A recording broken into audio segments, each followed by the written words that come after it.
عرض سلام و وقت بخیر دوستان عزیز، هواداران به ورزش‌های رسمی به ویژه نوع زیبای المپیک با مجمع ورزشی قصر تنیسی پایتخت خوش آمدید. گزارش مستقیم ما از جریان مرحله اول چمپیونات جمهوری تاجیکستان اوید با جودو میان جوانان سالهای 2001 و 2006 منظور شما میگردد و فعلا ما هنرنمای ورزشگران را تماشا میکنیم که در کارنامه شان اولین حضور در چمپیونات جمهوری تاجیکستان را تجربه میکنند و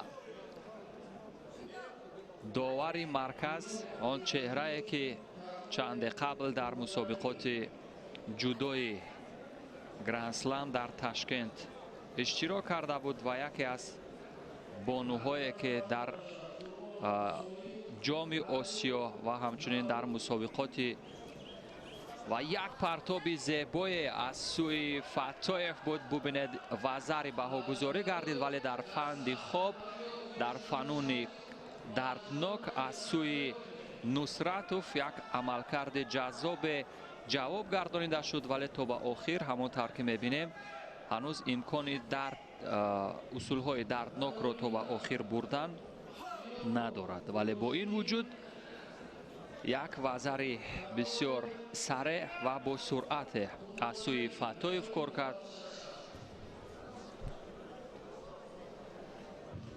و به همین ترتیب با یک وزری که فتایف دارد پیش صف است. ولی داوران در مورد آنه که این عملکرد احتمالیت ایپون بهاگذاری کردن را داشت، به هر حال داوران نیز از نوارهای سوس کرده شده شاید تماشا کنند و ببینند همان عملکرد که صورت گرفت. بار دیگر ببینیم این نوارهای سوس کرده شده، بار دیگر ببینیم روی تصویر و داوران نیز در اینجا خلاصه میکنند که وزری هست. اما طبق مشاهده بعض داوران این عملکرد بدون توقف بود، از این لحاظ احتمال ایپون باشد. اما وزر بهاگذاری می شود به یک پرتابی که فتایف داشت در همان لحظه های اول دقیقه های معمولی و اصول های ضربه های به نکات حساس از سوی فتایف هم به نتیجه.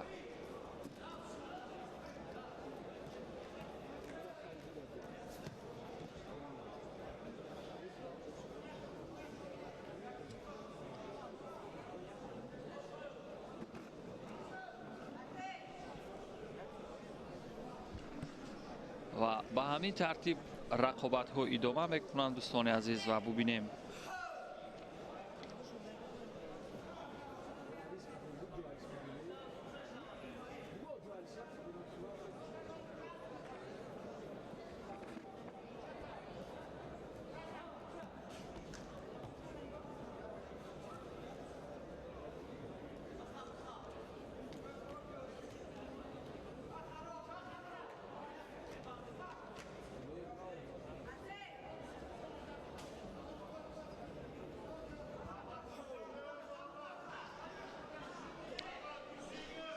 تا اینجای رقابت همانطور که مشاهده کردیم دوستان عزیز، اون دست پروری مکتب ورزشی ولایت سوخت محمد سمی نصرتوف که با جودوگی سفید است، او در برابر فتای فیروز از دسته خطلان دو دست و پنجه نرم کرد، ولی 1.5 دقیقه دیگر تا انجام وقت اساسی باقی مانده است و با همین ترتیب برتری با همان یک امتیاز ناکامل اگرچه بود و یک وزر زیبای دیگر با یک اصول معمولی اوساتوگاری به سمت چپ و به همین ترتیب قبل از انجام وقت اساسی فیروز فتایف توانست که غالبیت به دست بیارد و راه مرحله دوم رو پیش بگیرد.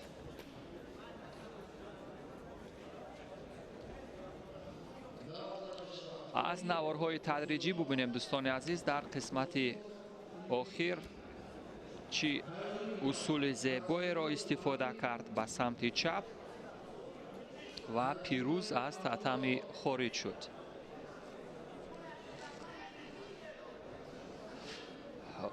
اکنون رقابت نوبتی دوستان عزیز میان ورزشگران قادیروف ایساجان که روی تصویر نزدیک هم ببینید با جودوگی سفید یا همون لباسهای سفید است. از دسته دوشنبه او در برابر حریفش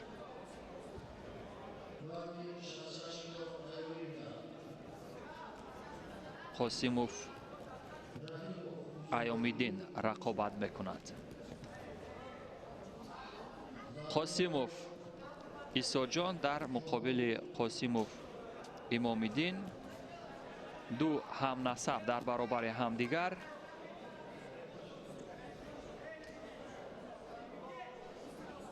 و سالن برگزاری این مسابقات نیز پر از تماشاچیان و تشویقگران جودو هست. واقعا این از آن درک بدهد که جودو در تاجیکستان همه ساله رو به توسعه است و این پهلوانانی که هنرنمایی میکنند، هنر آنها را ما و شما تماشا میکنیم.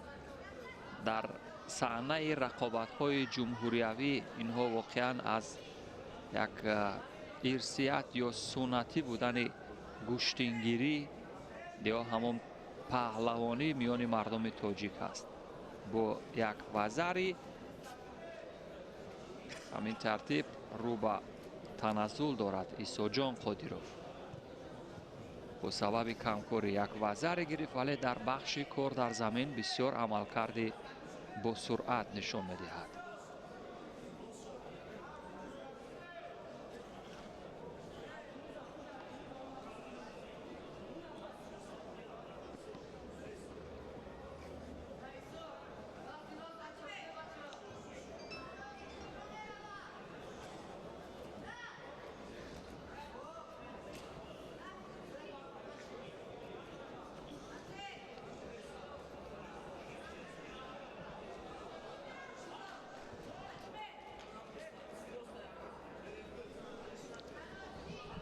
و شیدوی نوبتی و قاسیموف امامیدین با سبب کمکاری پرتاب بالای شانه زیبا و همین ترتیب کنترل دستان چندان موافق مطلب نبود وگرنه احتمالیت رقم خوردن یک وزری بود.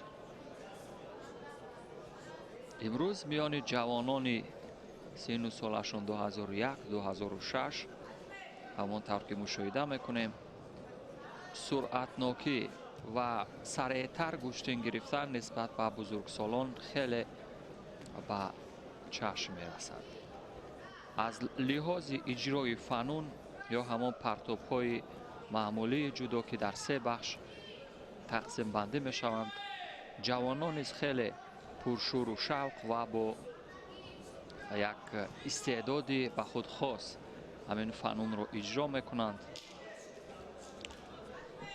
و دوستان عزیز ما بعضا از اصطلاحات بین المللی از آنکه در میان زیاده از 120 کشور دنیا یعنی اعتراف شده است، قبول شده است، ما نیز چون عضو جدا ناپذیر جامعه بین المللی از آن اصطلاحات استفاده میکنیم چون یعنی ضرور هست. یعنی وقتی نورسان ما تحت مربی یا با هدایت مربی سطح جهانی تمرین میکنند، آنها بدون شک از اصطلاحات بین المللی استفاده میکنند.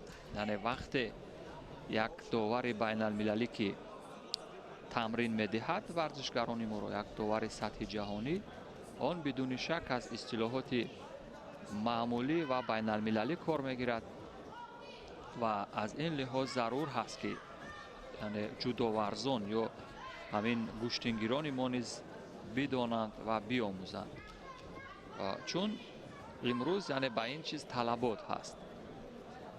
از این لحاظ نیز ما بعضا با دست دادن موقع و همون در عین مدعا چون جا یا همون موقع گفتن همان اصطلاح باشد، ما نیز تا حد امکان کوشش میکنیم تا همون روش یا همون فنون رو به سمع شما هم برسانیم. فعلا در وضعیت کومیکاتا و ببینید یک پرتاب بالای شانه باز هم به نتیجه.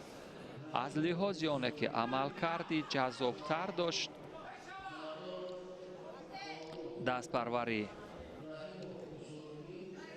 مکتب ورزشی شهر دوشنبه عیسی جان قادروف، از این لحاظ او کارد زرد کمتر دارد نسبت به حریفش، ولی یک کارد زرد دیگر برای قاسموف اینامدین این تهدید خطر خواهد بود. اما خنس و کمک، ولی هنوز فرصت هست تا پایان وقت اساسی میسازد برای اجرا کردن چند فن دیگر نیز جهد و تلاش کرد.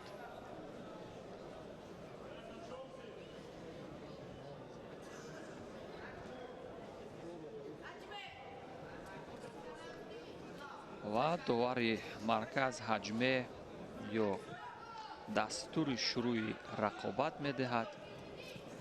از روش های گوناگون استفاده می کند عیسی جان در مقابل حریف.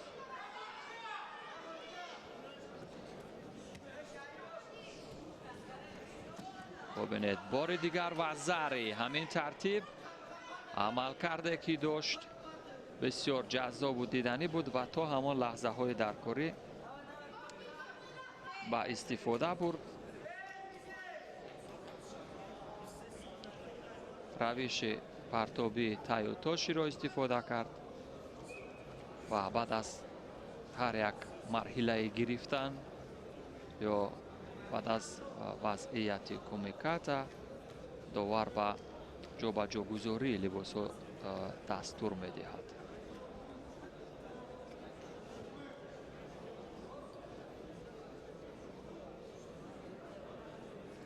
بیست و 23 ثانیه دیگر تا پایان دقیقه های معمولی باقی مانده است دوستان.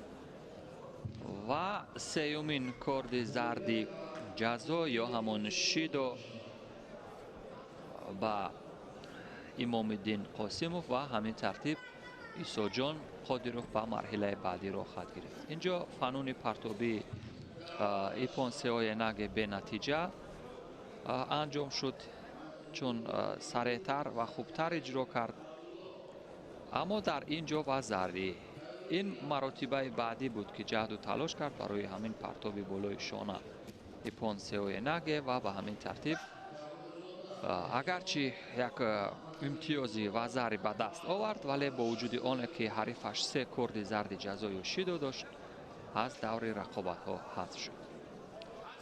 اکنون دوستان عزیز هنرنمایی ورزشگران امیر عزیزاللهیف با جودوگی سفید یا لباس های سفید را در مقابل بهرام محمد علی زاده با هم تماشا میکنیم.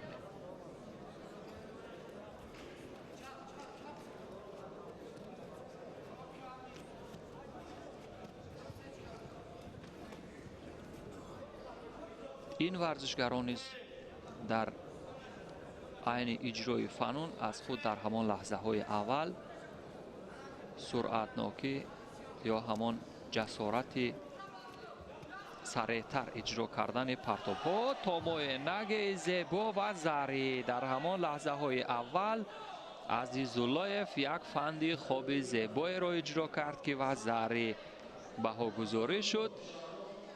اما چون به نظر می رسد عبدالله سیفاللهیف در غفلت گذاشته شد.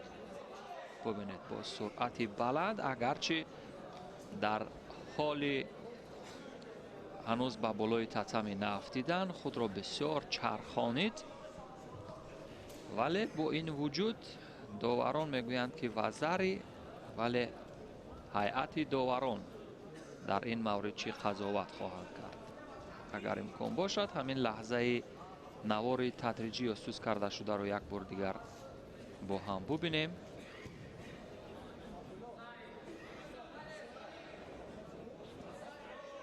اما حالتی که یعنی پولک میگویند به اصطلاح همون ماست اگر این روش باشد دوستان عزیز ببینید، یعنی خود را باید در حالی که در اصول تحت اصول قرار دارد باید خود را همون به شکل پولک نمیکرد، یعنی به اصطلاح مربیان ما ماست و به همین ترتیب خنسو کمک، یعنی شکستن مقررات اینجا صورت گرفت دوستان عزیز.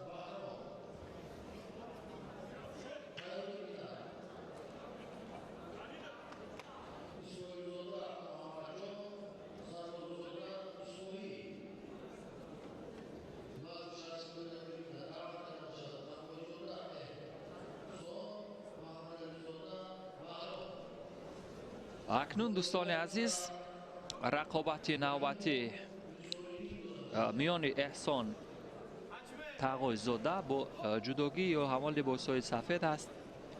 او در برابر بهرام محمد علی زاده قرار میگیرد. بهرام محمد علی زاده از شهر وحدت با لباس‌های کبود هست. در همون لحظه اول گرد یا کمیکات جهد و تلاش چندان موفقیت آمیز به نظر نمی رسد، ولی از پای قپیدن خطرناک بود. از کام وضع یا همون اداره حریف یا نگاه داشتن به تخت پشت، ولی اینجا موافق نیست یا موافق مطلب نیست، چون پایش هم چندان خوب و به مورد نبود.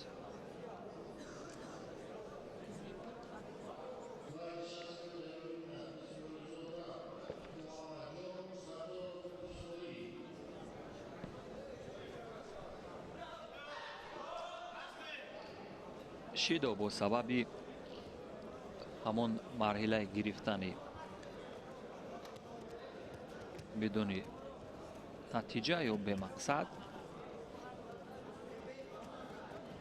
و بار دیگر همون طور که به نظر می رسد ابتدا از سوی تقوی‌زاده و در فنون کار در زمین هم هیچ ورزشگر موفق و کسب امتیاز نشد.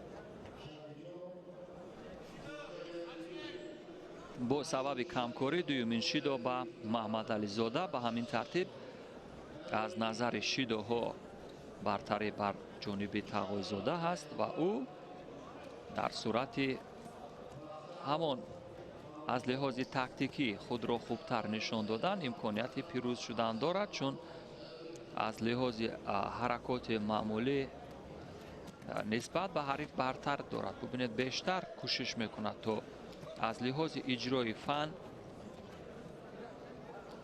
نسبت به حریف خود را فعالتر نشان بدهد.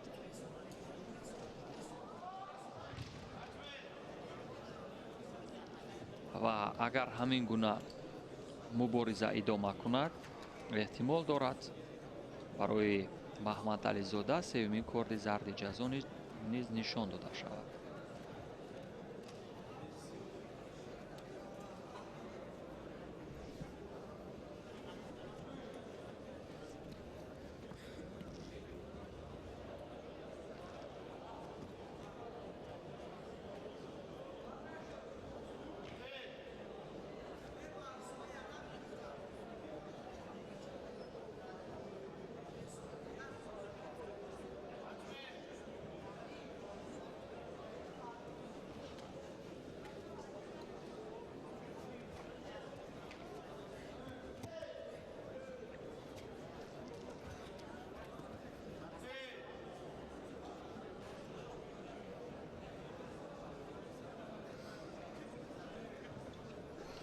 این رقابت نسبت به رقابت‌های گذشته که با هم تماشا کردیم یکم از لحاظ سرعت فرق میکنند. یعنی ورزشکاران احتمال از لحاظ نداشتن تجربه یکم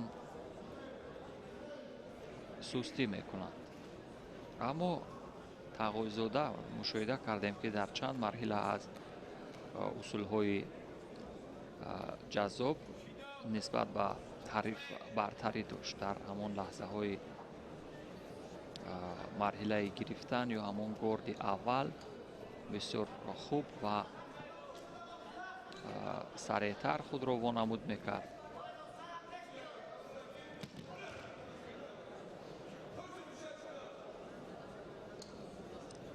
اما هنوز مشخص نیست یا پورا گفته نمیتوان که برتری بر کدام جانب خواهد بود در ثانیه های پایانی وقت اساسی، چون که محمد علی زاده هم در بخش کار در زمین در شیمه وضع یا همان حالت بیهوش کردن یا بوغی کردن حریف بسیار کوشش کرد، ولی به نظر می رسد که همان قپیدن چندان موافق نیست از گریبان حریف.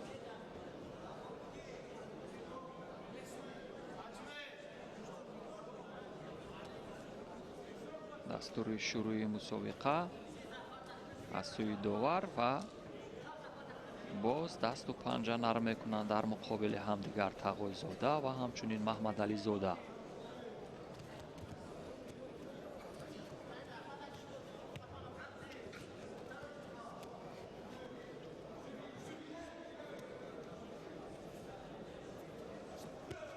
و بالاخره اجرای فن میکند با همان روش معمول، اما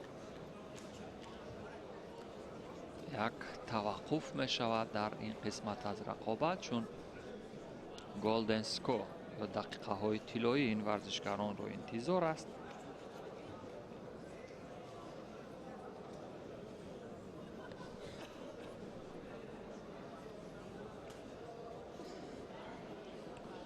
در همان ثانیه های پایانی یک اجرای فنی خوبه در همان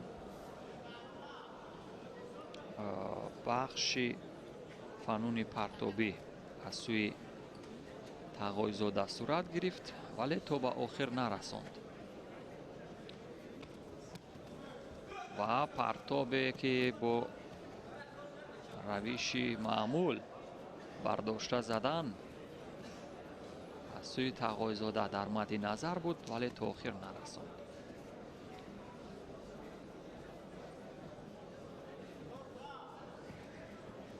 و گرفتن میکته سمت بالا، موقعیت برای یک اصول ضربه آیی، این هم به نتیجه.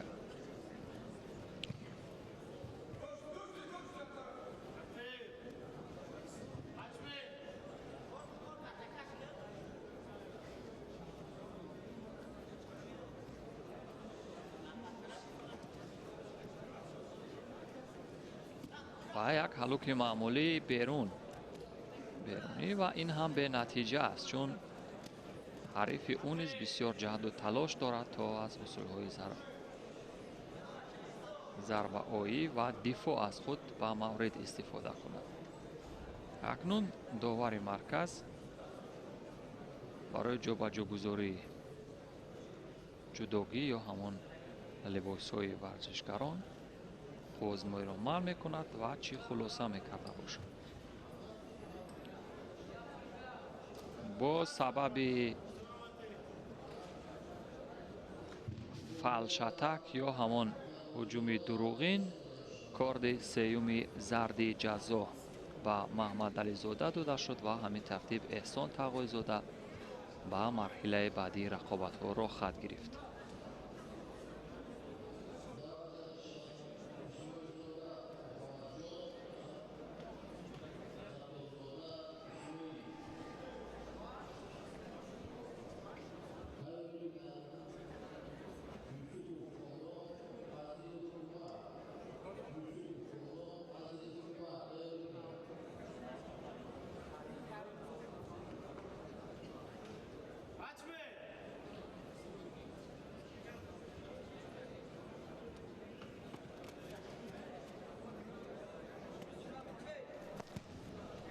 و دوستان عزیز اکنون رقابت نوبتی میان محمد جان اسماعیل زاده و حریفش اسماعیل ستارزاده در همان لحظه های اول به نظر می رسد که ستارزاده با سمت چپ و حریف او اسماعیل زاده به سمت راست اجرا کردن فنون پرتابی را در مد نظر گرفتند، ولی به نتیجه بود. نوروز کریمزاد باشد داور درجه جمهوریوی این آزمایی را داوری میکند. نوروز کریمزاد که خود هم زمان در این صحنه های رقابت داخل جمهوریوی و بیرون از جمهوری نیز اشتراک میکرد. با سبب کمکاری و اسماعیل زاده و همچنین ستارزاده کارت زردی اولین جزا داده شد و به همین ترتیب رقابت ادامه می‌یابد. مرحله اول تعداد اشتراکچیان در میان ورزشگران وزنشون 60 کیلوگرم خیلی زیاد هست دوستان عزیز.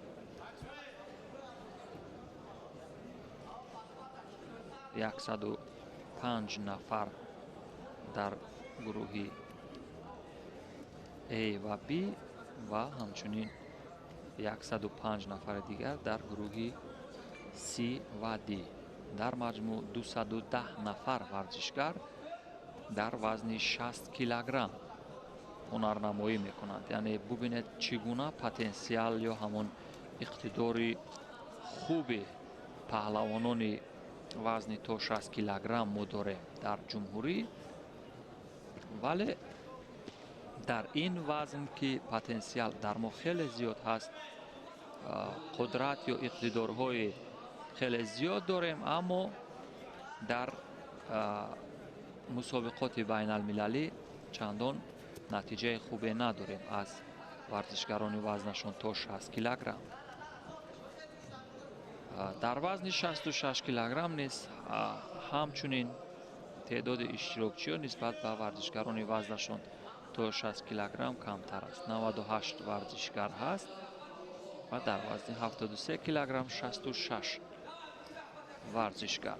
و امروز ما امکان داریم تا مرحله مقدماتی رقابت ها و همچنین مرحله نهایی را در سه وزن رقابت ها با هم تماشا کنیم دوستان.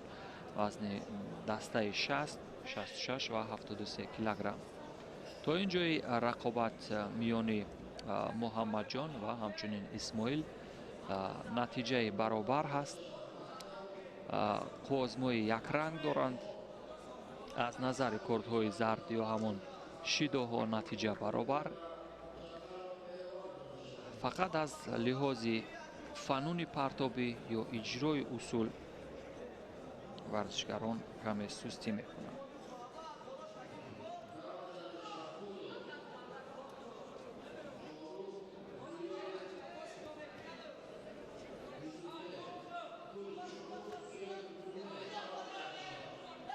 در بخش نوازه ببینیم اکنون آیا امکان کنترل حریف را دارد اسماعیل زاده یا نه، چون نمیتواند به نظر میرسد، چون حریف اون زیدی حمله کرد.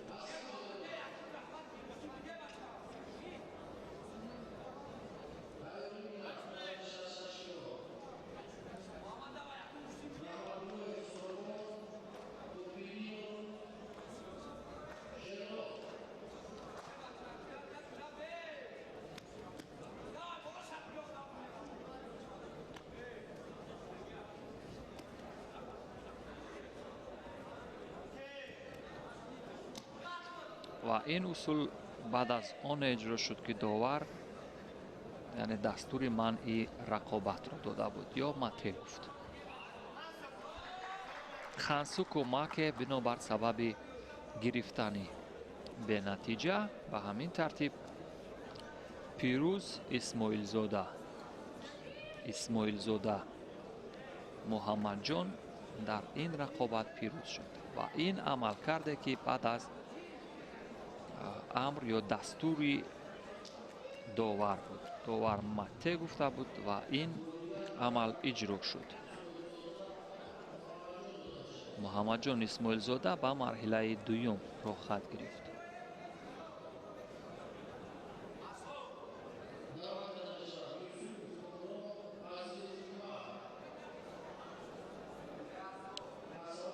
کامران یوسوپوف این ورزشگر که با لباسای سفید هست از دسته خطلان و حریف عمر عزیزوف از دسته دوشنبه در برابر هم قرار میگیرند در مرحله یکم و این رقابت به نظر میرسد دوستان از لحاظ سرعتناکی و اجرای فنون معمولی جودو ورزشگران خیلی آمادگی گرفتند، خیلی سرعت والا دارند. ببینید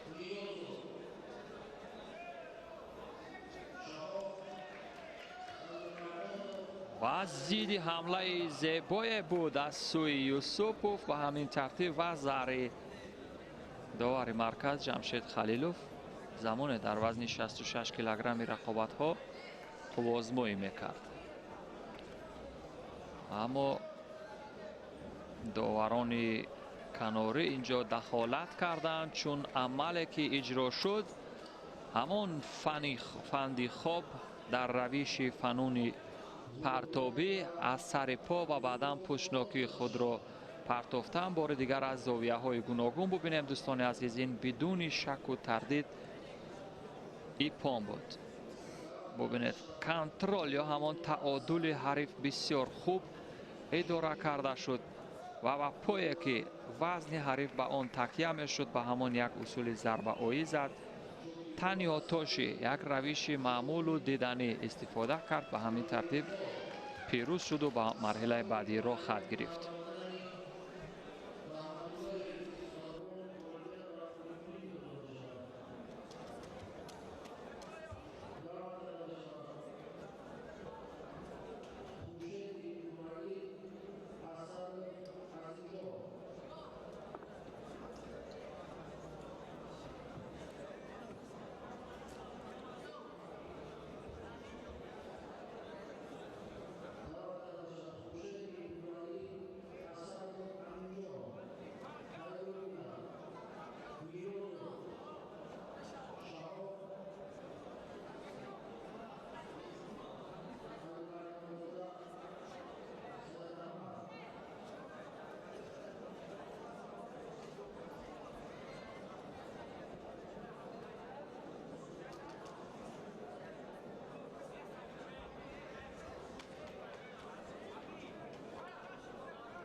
دوستان عزیز ادامه میدهیم گزارش مستقیم خیش را از جریان رقابت های مرحله یکم در میان ورزشگران یا دسته وزن 60 کیلوگرم، جایی که اکنون هنرنمایی سعدی شاکرزاده با لباسای سفید و همچنین علاوالدینزاد شاهین یا شاهین علاوالدینزاد رو با هم تماشا میکنیم. دوستان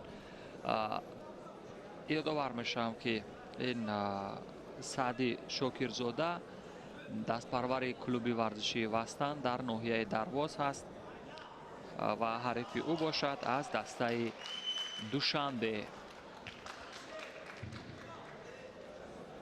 داور مته یا من ای رقابت میکند.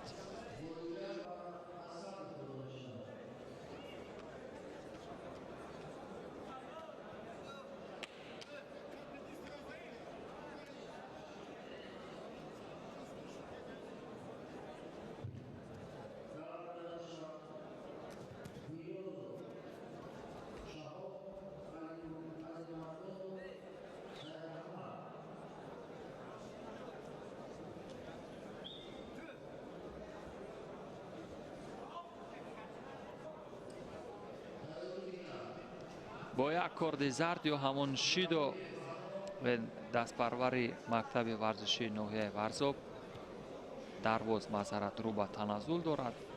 اما پرتاب یا همون فن پرتابی رو ابتدا در مد نظر میگیرد. مربیش هم از کنار او را با دقت نظاره میکند و پرتابی فند خواب را استفاده کرد که به نتیجه.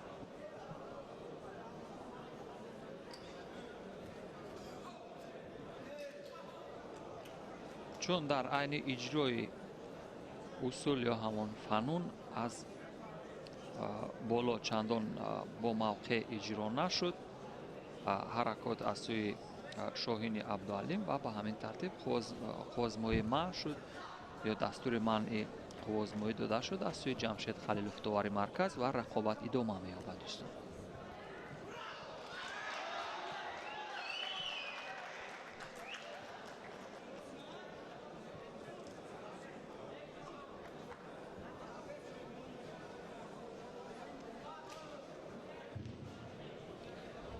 این هم شاکرزاده روی تصویر نزدیک و رقابت هم حدود 2 دقیقه زیادتر سپری می‌گردد و این ورزشکاران هنوز کسی موفق به گرفتن امتیاز نشده است. گارد یا همان وضعیت کمیکت چندان خوب نیست از هر دو جانب، چون ببینید جفتی سر آستین حریف رو شاکرزاده محکم داشته است که این هم چندان برای اجرای فنون پرتابی موافق نیست. اکنون سمت گرفتن را تغییر می‌دهد، از قسمت بالا کمربند حریف را می‌جوید و یک پرتاب هوشمندانه از سوی شاهین عبدالعلیم، شاهین علاوالدین زاد و به همین ترتیب شاهین علاوالدین زاد از یک اصول حریف بسیار راهی گریز خوب یا بسیار به سادگی رها یافت.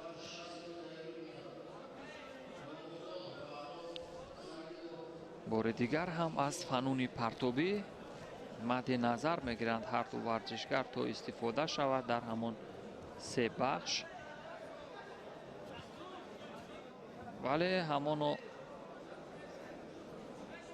موقع یا همون فرصت برای اجرا کردن موافق نیست.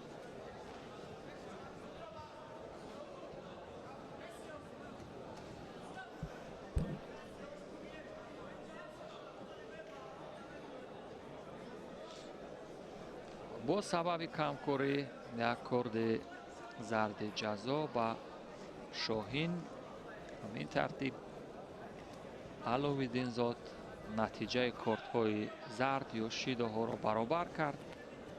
ثانیه‌های پایانی دقیقه‌های معمولی وقتی اساسی است دوستان، یک نتیجه برابر دارند این ورزشکاران در مقابل همدیگر.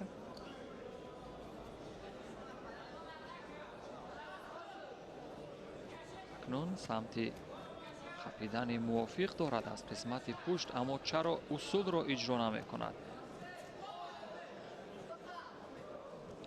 راهی بسیار خوب نجات یا فرار از اصول حریف را به مورد استفاده کرد شاکرزاده، وگرنه این فند خوبی که استفاده شد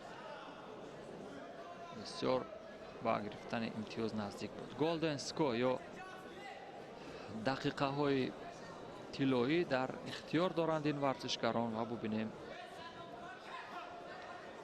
کدامین نخستین شده از فنون پرتابی استفاده میکنند.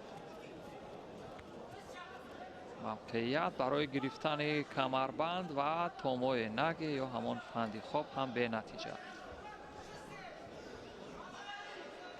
از آغاز رقابت شاکرزاده قسمت کمربندی حریف را میجوست یا همان فنون آبی آتشی را میخواست استفاده کند، یعنی از کمربند قپیده فنون پرتابی به کار برد ولی موفق نشد.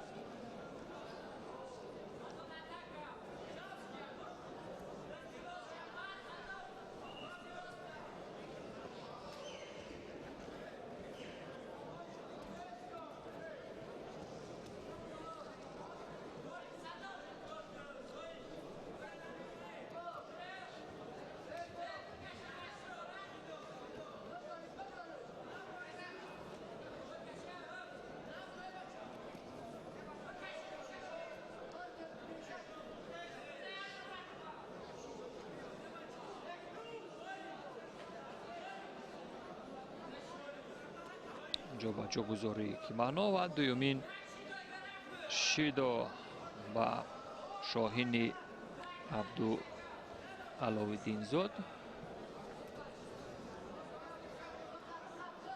و احساس خطر میکند شاهین و اگرنه باید اجرای فن کند در حالی که یک حریف بسیار محکم و استوار از لحاظ فیزیکی در پیش رو دارد، چون ما مرحله های تمرینی ورزشکاران ناحیه درواز را در همان منطقه بلندکوه در مشق‌های صحرایی مشاهده کردیم و دیدیم که واقعا چی زحمت میکشند، چی مهنت میکنند و همچنین سخت تمرین میکنند در مشق‌های صحرایی در همون و طبق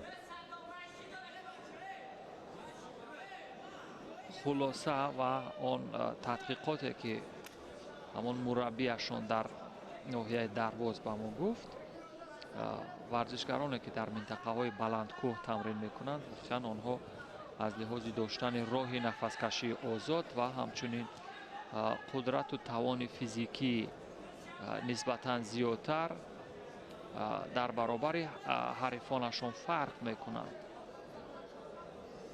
ولی امروز این فرقیت را ما چندان نمیبینیم.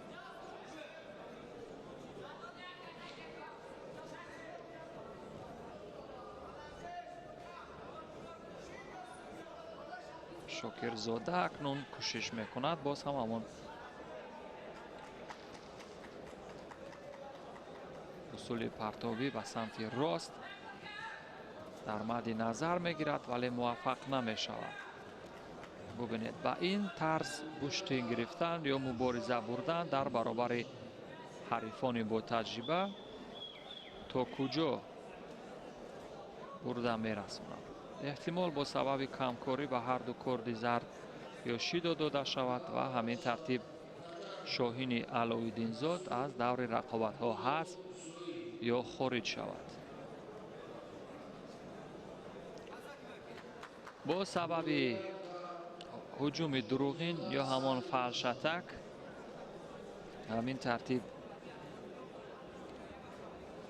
علاوالدین زاد شاهین مغلوب شد و ورزشگر ناحیه درواز سعدی شاگرزاد به مرحله بعدی راه خط گرفت.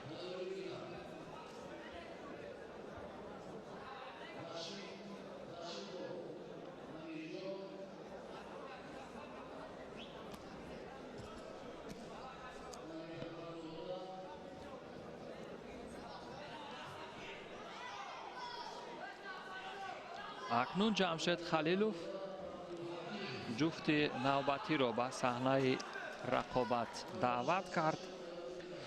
ما هنرنمای بهرام بابوخانوف با لباس‌های سفید از شهر وحدت در مقابل حکیم جان سلیموف از ولایت ختلان رو با هم تماشا میکنیم. بابوخانوف اگرچه کوشش میکند در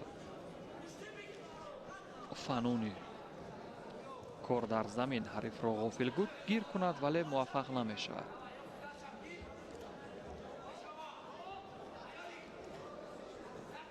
این هنوز آغازی کار هست.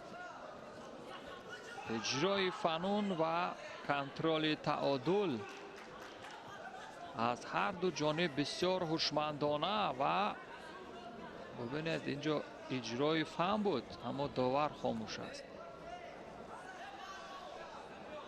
اصول اجرا شد، شاید از زاویه‌ای که داور نظاره میکرد خوبتر مینمود.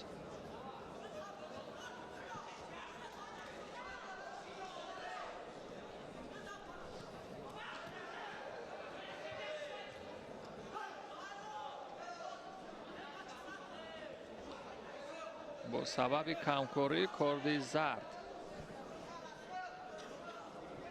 یوشیدو ولی و زری از یک کوچیگر بسیار خوب استفاده کرد سلیموف و به همین ترتیب یک وزری کار کرد. حکیم جان سلیموف با یک وزر اکنون پیش صف می شود.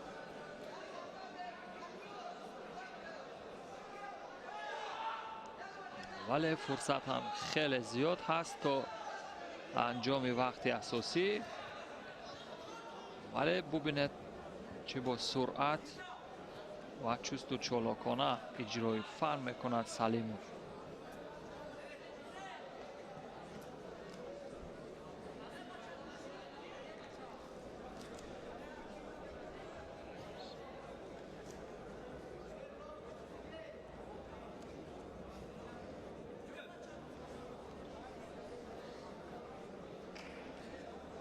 و دوستان عزیز میان این جوانان اون پهلوانانی که در مسابقات امساله جوانان در سن سالهای 2001 یا 2006 رقابت میکنند بیشتر آنها نوکار هستند یا همون قدم های نخستین خیش را میگذارند.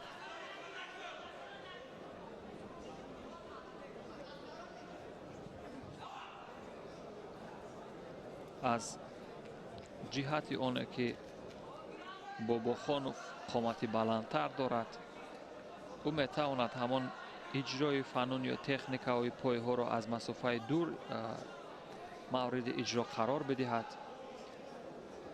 اما شاید حریف او نسبتا در عین ایستادن یا دفاع از خود قدرت و مهارت والا نشان میدهد و همین است که بابوخانوف نمیتواند در برابر او اجرای فن کند. دومین شیدو با هر دو ورزشگر همین ترتیب از نظر هم کارت های زرد و هم امتیاز و حریف دادن بابوخانوف رو به تنزل است و ببینید این ورزشگر که نسبتا قامت پستر دارد یعنی سلیموف او در برابر یک حریفی ببینید از لحاظ جوسه و قد و قامت بزرگتر خیلی خوب هنرنمایی میکند. تکنیکای حرکات پایش رو ببینید چگونه از یک سمت به یک سمت دیگر پران خود رو نشان میدهد. این هم از جزئیات جذاب هست در یکی از رکنهای جودو.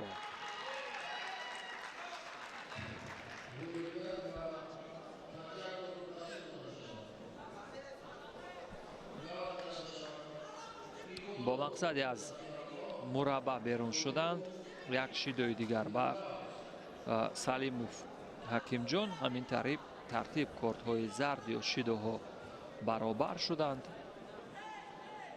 ولی فرصت و ببینید یک اصول ده اشی برای یا همون اصول ضربه های بنوکات حساس در حالی که تعادل حریف در پای چپش بود بسیار با پای راست ҳарифро ба нишон гирифт ва усуле ки зад як усули зарбаҳои ба маврид. ҳамин тартиб вазари авазати ипон ва ҳакимҷон салимов ба марҳилаи дуюми рақобатҳоро хат гирифт.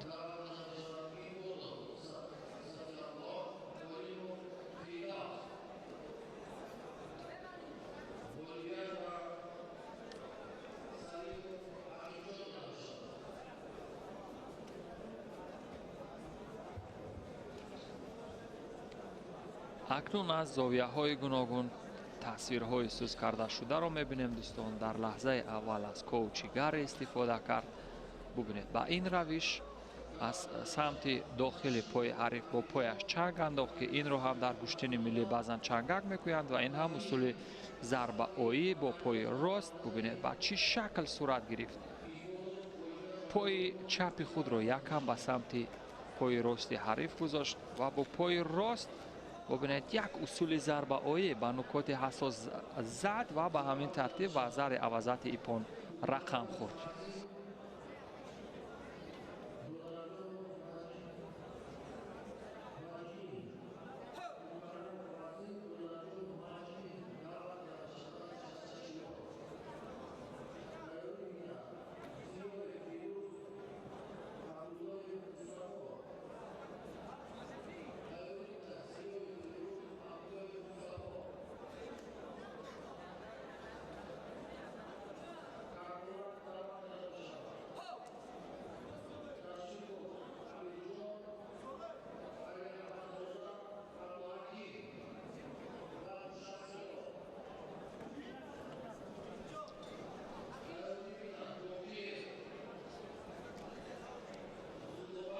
дӯстони азиз, рақобати варзишгарони дастаи то 60 килограмм идома меёбад. шоҳида қаландарова,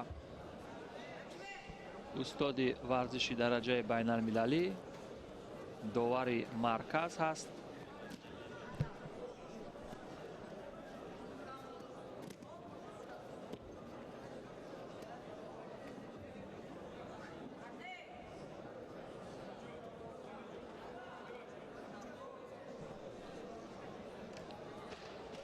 ва рақобати амирҷон ташрипов бо ҷудогии сафед ҳаст. бо либосҳои сафед ин варзишгари навкору тозанафас дар баробари абдулҳаким али аҳмадзода аз ноҳияи дарвоз. боз як дастпарвари мактаби варзиши ҷудои ноҳияи дарвоз. як партоби зебое бубинед бо равиши ҷаззоб. ҳамин тартиб ин дастпарвари клуби варзиши вастан акнун бо суръати баланд ва сареътар дар баробари ҳарифаш аз худ дарак дод. воқеан хеле бо суръат ҳарифро хуб контрол кард. бори дигар ҳамон самтро нишон гирифт, вале ин бор ҳариф акнун пайхас кард. вале дар бахши партобии саропо низ кӯшиш кард ва ҳариф низ зидди ҳамлаҳо мекунад, вале ин ҷо дигар имкон ё мадори мубориза бурдан надорад, чун ҳолати дифоӣ ҳам бисёр ба маврид буд.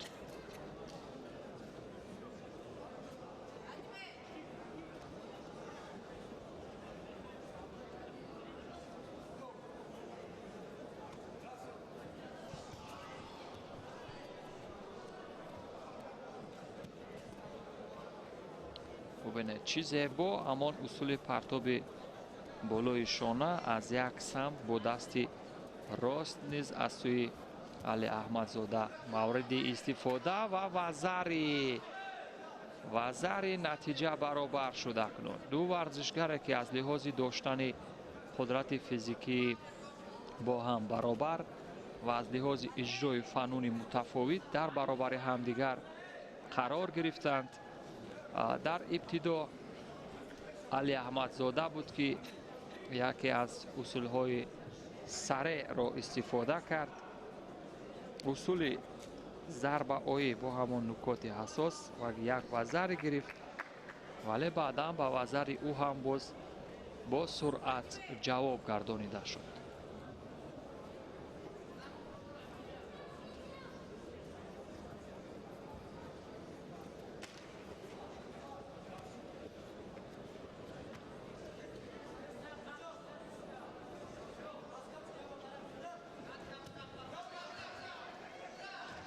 و باز هم وزاری عوضات ایپون اصول را چون اجرا کرد تا لحظه های پایانی رسانید. همین ترتیب تشریپوف در دور اول غالب شد.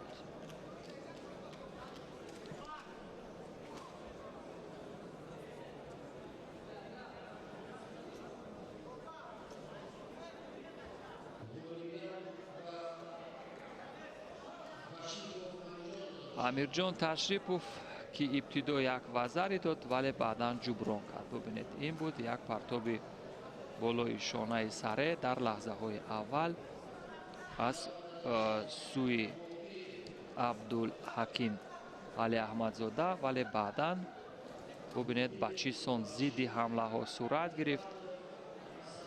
ببینید به همون اصول ضربه هایی، ولی در لحظه بعدی یک عملکرد جذاب دیگر.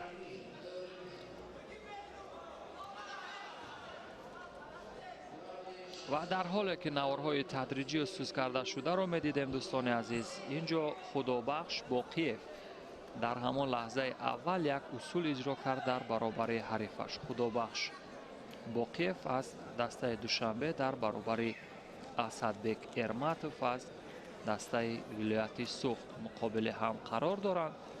باقیف به نظر می رسد که با داشتن اصول های سره و وزاری عوضات ایپان ببینید از دهشی برای چگونه استفاده کرد و حریف را در همان لحظه اول مغلوب کرد.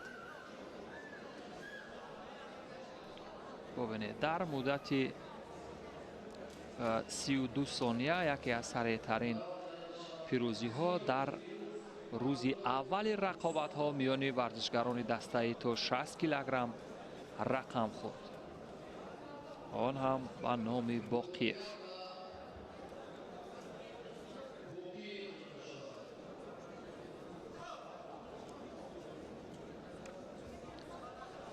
نوارهای تدریجی یا سوز کرده شده را میبینیم دوستان عزیز. این هم لحظه اول بود که از اصول ضربه آیی استفاده کرد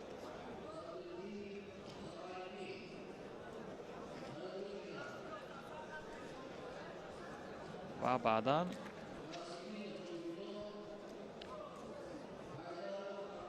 دو مراتب از اصول های سره استفاده کرد و پیروز از تتمی خارج شد. امیر جان اکنون رقابت نوبتی دوستان عزیز میان داود رستموف، اونه که با جدوگی سفید هست، او در برابر صدرالدین سمرالدین از دسته دوشنبه قرار گرفته است. همان لحظه اول که حریف را از پای در افتاند با شیم وضع اصول های خفه کردن. ببینید به چه شکل توجه میکند.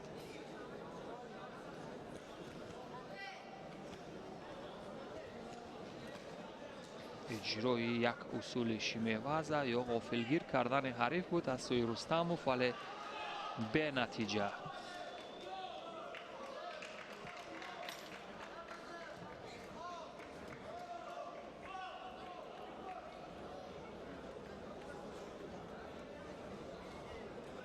باز هم در همان فنون نوزه در بخش شیم وزه توجه میکند.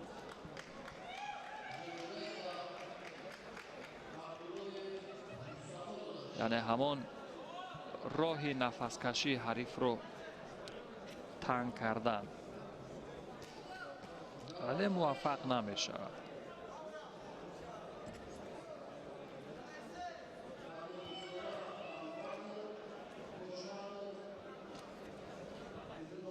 شیم وزه خفه کردن به نتیجه. دو مراتبه کوشش کرد و مراتبه سیوم هم به همین روش توجه میکند، ولی باز هم موفق نمی شود.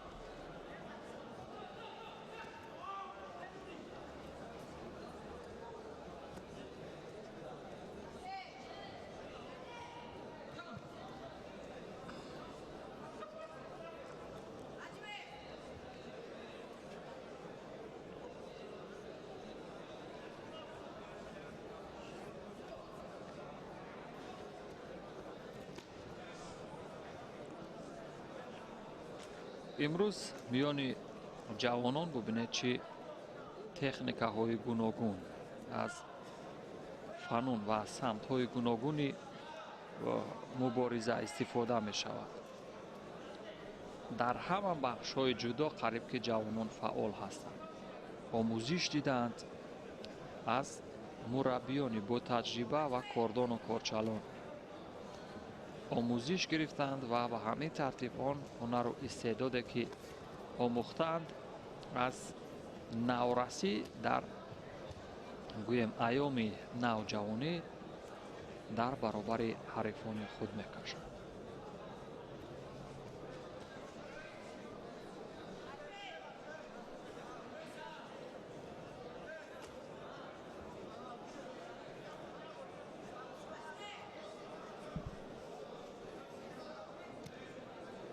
اکنون ببینید در حالی که در بخش توچ وضع یا همون اصول های سراپا قرار دارند، اجرای فنون رو فوراً انجام داده نمیتوانند. رستم و داوود اونا که با لباس های سفید هست، اگرچه در بخش کار در زمین خیلی توجه داشت، ولی در آن اصول های پرتابی نسبتاً مهمتر که در عین سراپا تقدیر قوزمای را حل میکنند و زری چون دست حریف از سمت داخل بود و بعدا اصول های دردناک کنسیتسو وضع به نتیجه این کنسیتسو وضع اصول های دردناک و یا شکستن هم میگوید یا لط دادن همون قسمت های پیوندی دستی حریف، یعنی یکم فشار میارند به همین قسمت ها و این باعث به آن میگردد که ورزشگر در حالتی یعنی درد احساس کردن تسلیم می شود. امروز در همین بخش و در همین قسمت از رقابت ها چون به نظر می رسد ورزشگران خیلی آموزش گرفتند، اما همین اصول ها را تا به پایان نمی برند. یکی از جزئیات مهمه که میانی ورزشگران ما بسیار با اهمیت هست، همین کنترل یا اداره حریف در نوازه یا بالای زمین هست. شیدوی نوبتی به داوود و به همین ترتیب دو کارد زرد یا شیدو به داوود رستم.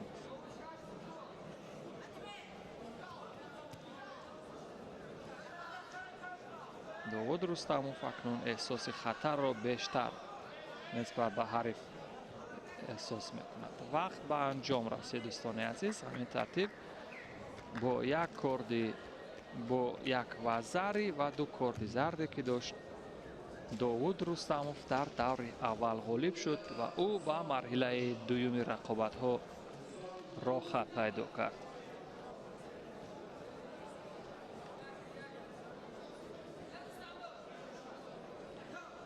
نوارهای سوز کرده شده را ببینیم دوستان عزیز از یک کوچیگری یا همان حلوک معمولی پای خود را به سان چنگ انداختن، یک نوع نیم قطع کردن و از داخل پای حریف حلوک را اجرا کردن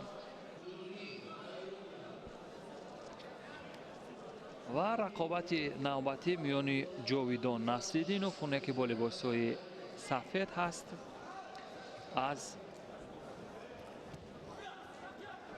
از راغون و حریفی او باشد عبدالرحمن حیدروف از شهر وحدت.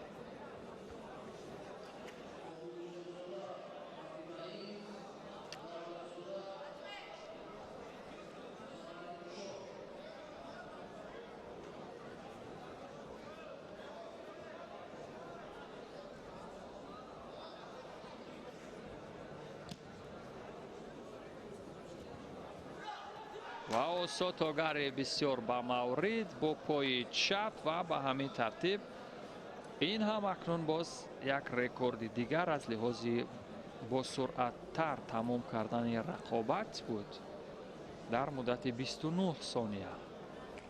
قبلتر از این در مدت 32 ثانیه پیروزی سریعتر انجام شده بود و اینجا حیدرروف عبدالرحمن سریعتر اجرا کرد همین قانون ساتوگری را. بار دیگر از زاویه های گوناگون ببینیم دوستان عزیز. با این ترتیب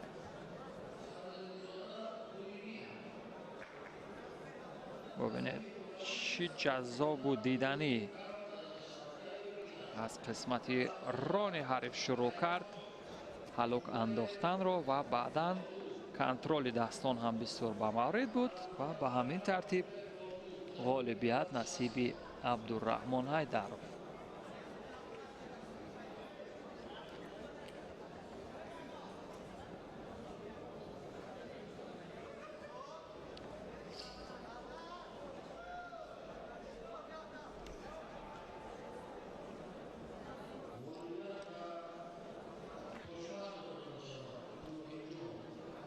наврӯз каримзод довари дараҷаи ҷумҳуриявӣ акнун қуввозмоии навбатӣ дар давраи якумро доварӣ мекунад. ёдовар мешавам ки набии нуралӣ бо либосҳои сафед дар баробари ҳарифаш нуриддин садриддинзода қарор мегирад. нуриддин садриддинзода боз як дастпарвари клуби варзишии вастан аз ноҳияи дарвоз. ӯ дар баробари нуралӣ набии нуралӣ қарор мегирад ва бубинем акнун аз дастаи душанбе натиҷа чӣ гуна сурат хоҳад гирифт дӯстон.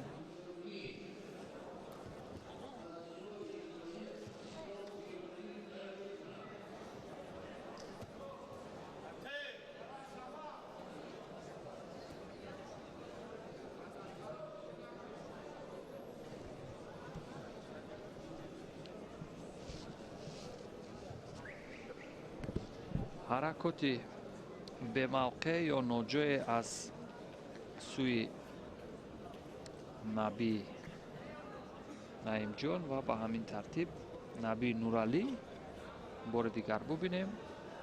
шояд бо пой, бале бо пой зарба зад бар рӯи ҳариф ки ин ҳам нохост ё бидуни ягон тасмим буд.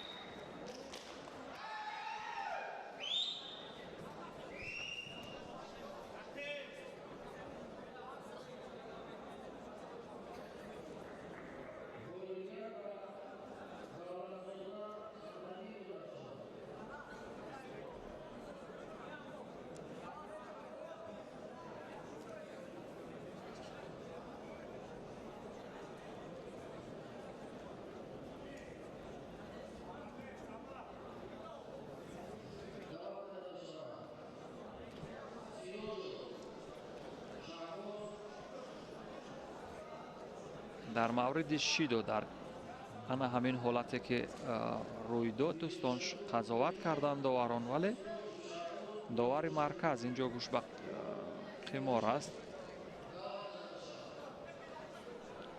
дар ҳоли дар қомати росто будан иҷрои усулҳои дарднок манъ аст. ба ҳамин хотир як шидо ба садриддинзода.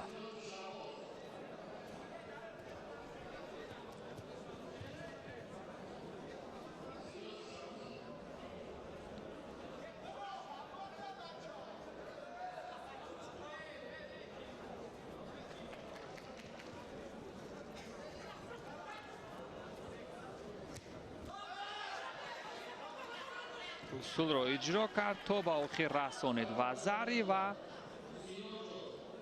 дар бахши контроли ҳариф натавонист ки қувваи зиёдӣ сарф кунад зиёдатӣ ва ба ҳамин тартиб бо як вазари корро дар ҳамон лаҳзаи чун موافق بود و پایان رسانید. یک سرعت بسیار جذاب و دیدنی.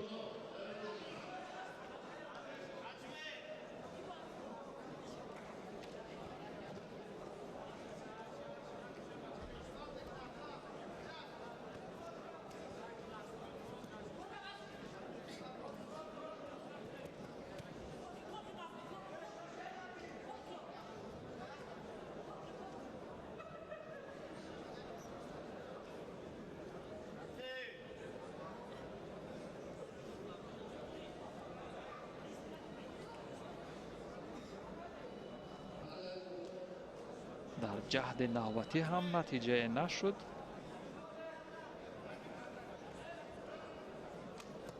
و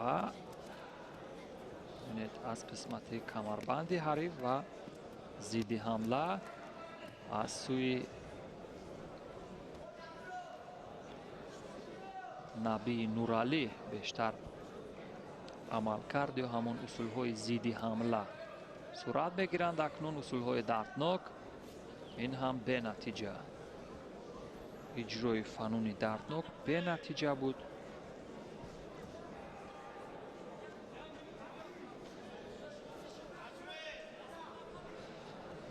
و داور هم با حجم گفتند یا دستوری شروع رقابت داده مراتب نوبتی.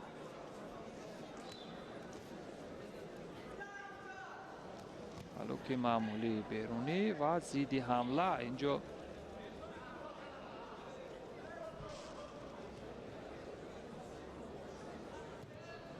ضد حمله خوب از سوی نبی نورعلی بود ولی موفقیت آمیز نبود.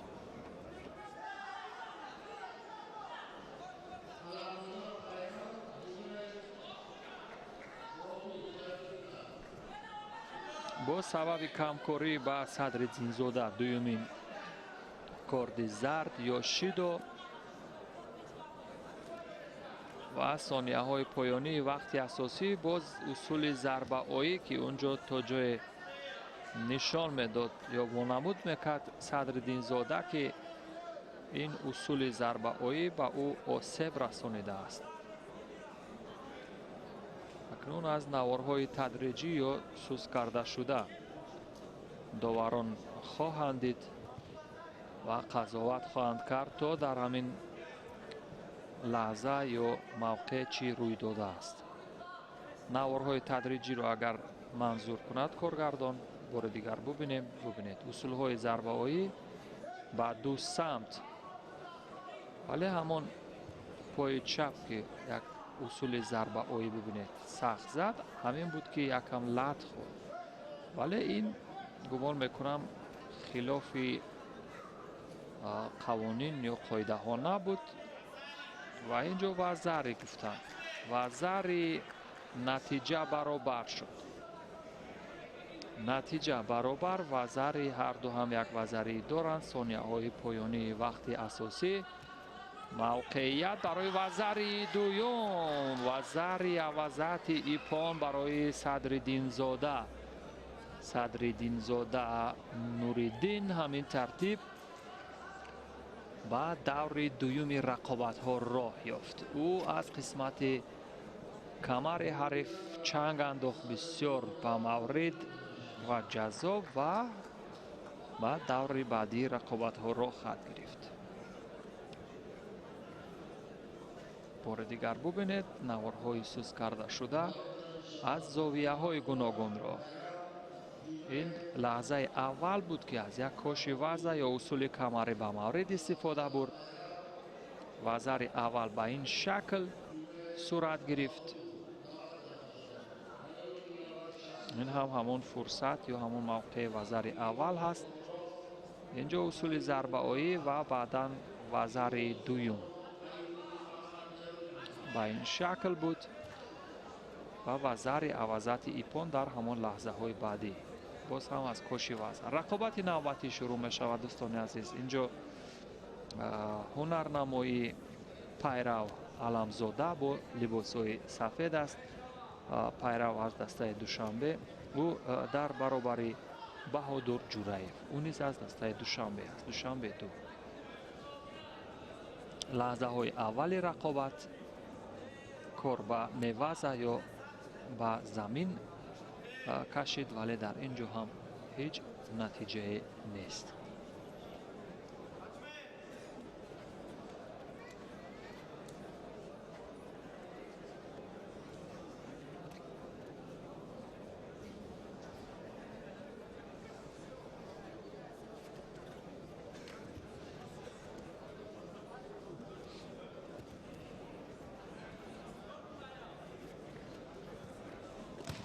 партоби зебои болои шонаи Понсе Оенаге яке аз ҷаззобтарин партобҳое буд, ки дар ин рӯзи рақобатҳо бо ҳам дидем. Бубинед чӣ саре ва зебо иҷро кард ин варзишгар Баҳодур Ҷураев. Рӯи тасвири наздик ҳам бори дигар мебинем ва гумон мекунам аз зовияҳои гуногун дидани ин тасвир боз ҳам ҷаззобтар хоҳад буд.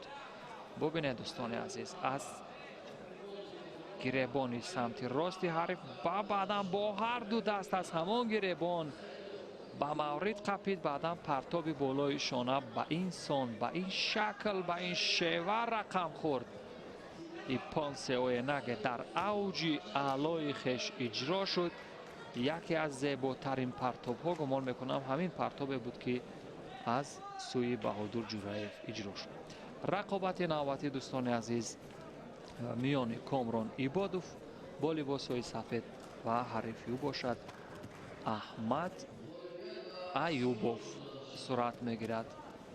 имрӯз варзишгарони вазнашон то 60 килограмм низ хеле амалкардҳои ҷаззоб нишон доданд ва он ҳаракот, он суръати болое ки нишон доданд варзишгарон, баъзе аз онҳо воқеан агар дар саҳнаи рақобатҳои ҷаҳонӣ ба ҳамин шакл гӯштин бигиранд, воқеан барои тарафдорону ҳаводорони гӯштини ҷудои тоҷик хеле ҳаловатбахш хоҳад буд ва боиси ифтихор ҳам хоҳад буд.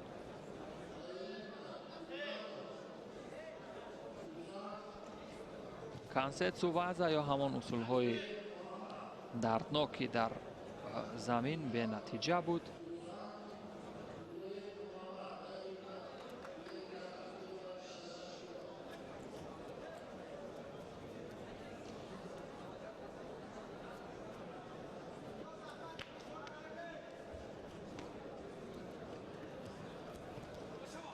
Фанди Томоенаге ва Вазари дар як амалкарди ҷаззобу диданӣ. Аюбов бо фанди хоб ва асикоми ваза. Идораи ҳариф ба тахтапушт. 10 сонияи дигар барои Вазари дуюм. 8, 9, 10. Вазари авазати Ипон. Ба ҳамин тартиб Аюбов қабл аз анҷоми вақти асосӣ пирӯз шуду ба марҳилаи баъдӣ роҳ хат гирифт.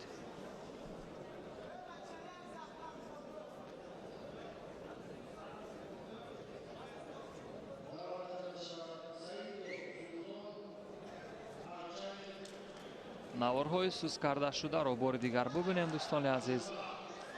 аз зовияҳои гуногун Фанди Томоенаге ибтидо як вазаре овард барои Аҳмад Аюбов ва баъдан дар асикоми ваза натиҷаро афзун кард.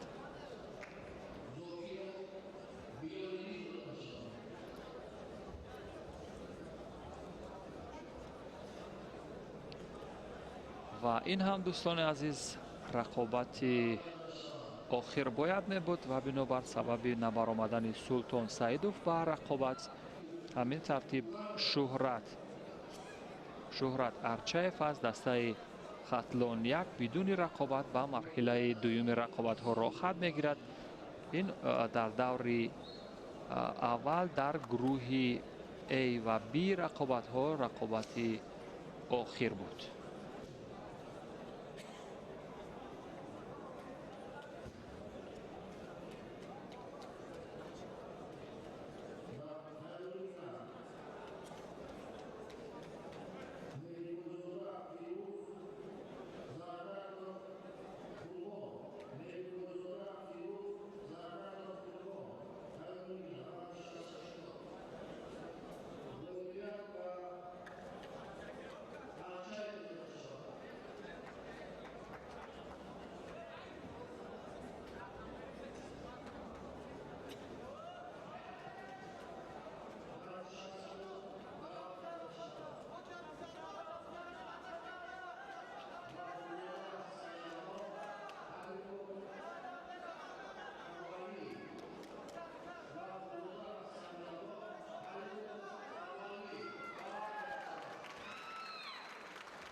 ва дӯстони азиз, дар гурӯҳи си рақобатҳо бо сабаби боз набаромадани як варзишгари дигар инҷо ғолибият ба ғафурзода Самиаллоҳ дода мешавад. оне ки рӯи тасвири наздик аз самти чапи тасвирҳои мову шумо рӯи тасвир аст. ана ҳамин варзишгар инҷо ҳарифи ӯ ҳам ба саҳнаи рақобат намебарояд. дар сурати 30 сония дер кардан як шидо, вале набаромад. ҳамин тартиб Самиаллоҳ ғафурзода низ бенатиҷа ба даври дуюм роҳ хат гирифт.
ва дӯстон, акнун рақобат миёни Малазода, Анис Малазода аз дастаи вилояти Суғд аст ва ҳарифи ӯ бошад Юсуф Нуриддинов аз дастаи Душанбе бо либосҳои кабуд.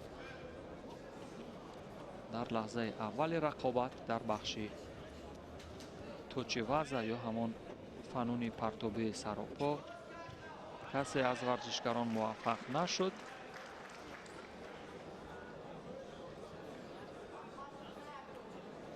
дар ҷасти навбатӣ мубориза барои гирифтани кумиката ё ҳамон горди аввал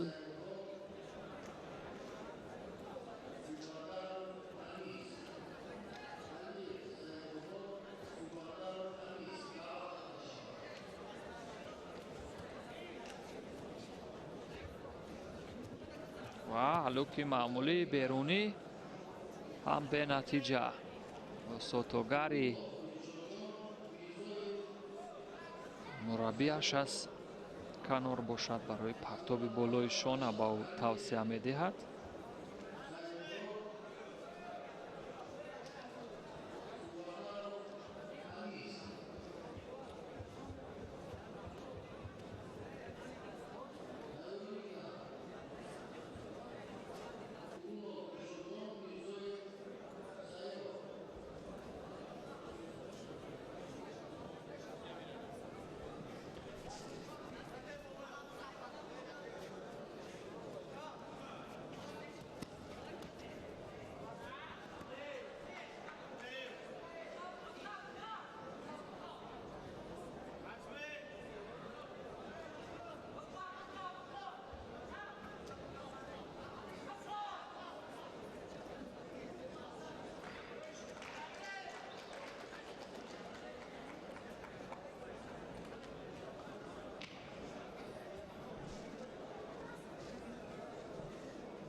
натиҷаи мубориза барои кумиката чандон муваффақиятомез нест, дӯстони азиз.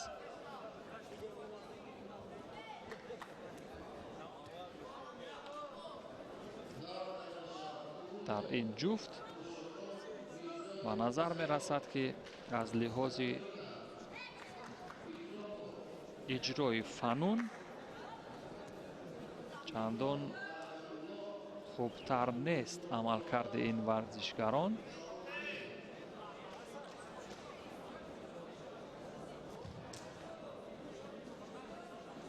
бо сабаби камкорӣ ба ҳарду шидо натиҷаи кортҳои зарди ҷазо бошад. акнун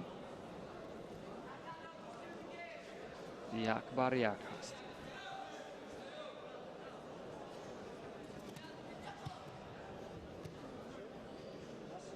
як бар ҳам дар ҳамӣ дар айни иҷрои фануни партобӣ.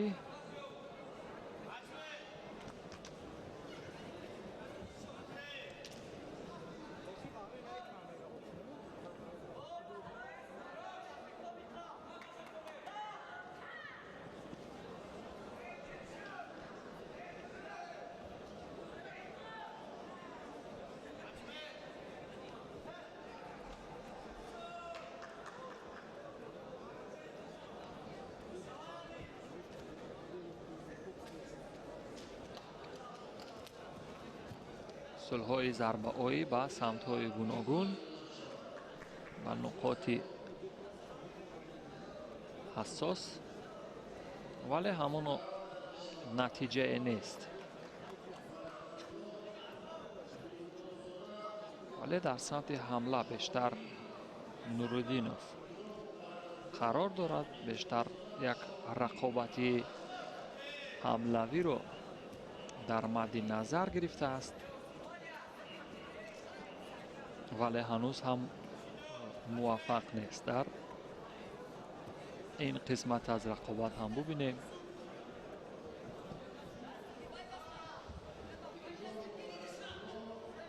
сонияҳои поёнии вақти асосӣ ва дар бахши контроли ҳариф ё ба тахтапӯш нигоҳ доштан. инҷо ҳам натиҷае набахшид. Наврӯз Каримзод ҳам қувозмоиро манъ кард.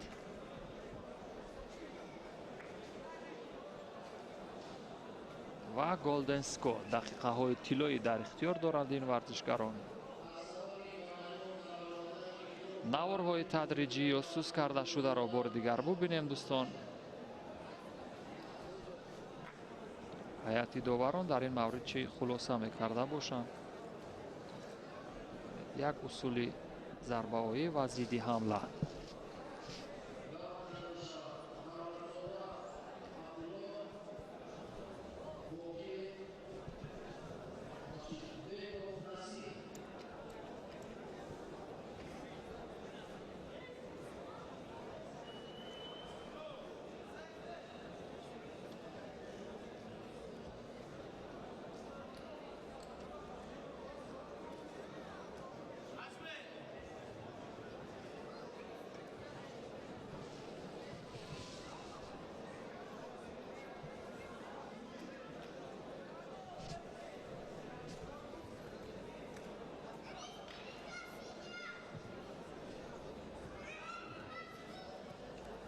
Голден Sco ҳам оғоз мешавад дӯстон ва бубинем дар 22 сонияе ки пушти сар шудааст Голден Sco натиҷае нест. боз акнун идораи ҳариф ба тахтапушт ва Кансетсу ваза ё усулҳои дарднок.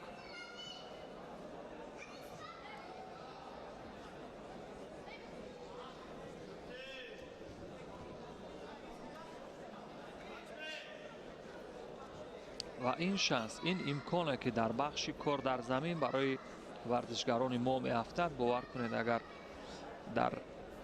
барои варзишгарони Гурҷистон, Ҷопон, Корея ва дигар кишварҳое ки ҷудо пеш рафтааст, махсусан дар ҳамон қисмати кор дар замин, он варзишгарон корро ҳал мекунанд. яъне имрӯз бисёр мавқеъҳое ҳаст, фурсатҳое ба миён меояд ки варзишгарон дар айни кор дар замин тавони мағлуб кардани ҳарифро доранд. аммо Хансу кӯмаки шикастани муқаррарот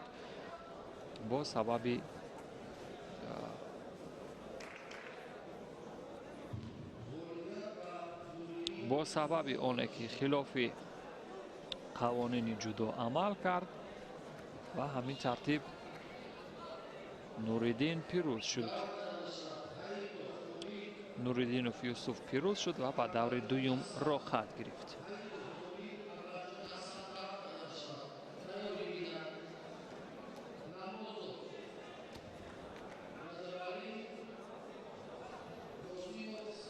акнун рақобати کومیل حیاتوف و حریفش حسن اکرمجان حسن را با هم تماشا میکنیم دوستان.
با سبب گرفتن گارد نادرست شیدوی اول با کومیل حیاتوف و در بخش کار در زمین یا کنسپت وضع جهد و تلاش حسن با هم تماشا کردیم ولی موفقیت آمیز نبود.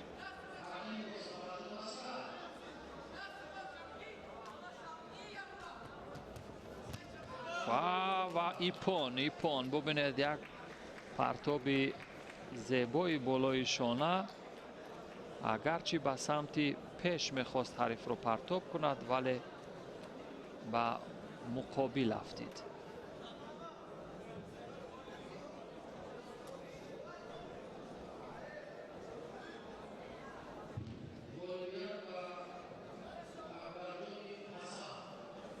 همین طریق اکبرجان حسن غالب شد با آن همین پرتاب بالای شانه که به سمت مقابل صورت گرفت. از نوارهای گوناگون یا سوس کرده شده ببینیم دوستان عزیز. با سرعت بلند ببینید دو شانه حریف بالای تتمی رو دید. رقابت نوبتی دوستان در میان نمازوف رجبالی و داور مرکز هم عوض می شود. جمشید خلیلوف. نماز رجبالی در مقابل سلمان نظیموف. هر دو هم از دسته دوشنبه هستند. امروز همان تعداد زیاد یا اقتدار جدای کشور در میان تیم های شهر دوشنبه هست. یعنی تعداد زیاد اشتراکچیان هست خریپی در همه وزن ها از شهر دوشنبه. اگرچه از منطقه های گوناگون از مناطق دوردست کشور نیز تشریف میارند ورزشکاران اشتراک میکنند ولی تعداد زیاد آنها از قسمت شهر دوشنبه است. شیدوی اول با نمازوف رجبالی نمازوف همین ترتیب و اصول اجرای اصول از سوی سلمان نظیموف.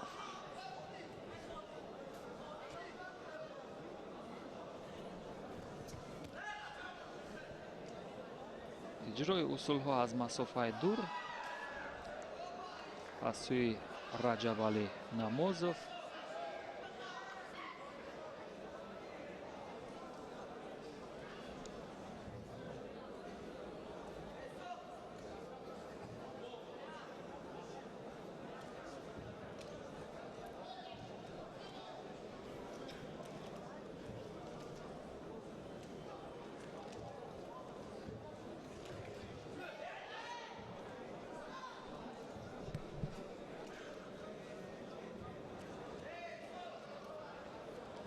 برای پرتاب حریف یک موقع خوب می آورد از روش یا ساتوگری ولی دفاع بسیار با مورد و خوب داشت سلمان نوزیموف و به همین ترتیب کار به نتیجه. فقط یک شیدو با نمازوف رجبالی و به همین ترتیب نتیجه فقط یک کارد زرد جزا و در بخش پرتابی فنون از داخل پا اجرا می شود یا نه وقت نشان خواهد داد و قدرت و متانت نمازوف رجبالی. ولی اینجا هم به نتیجه.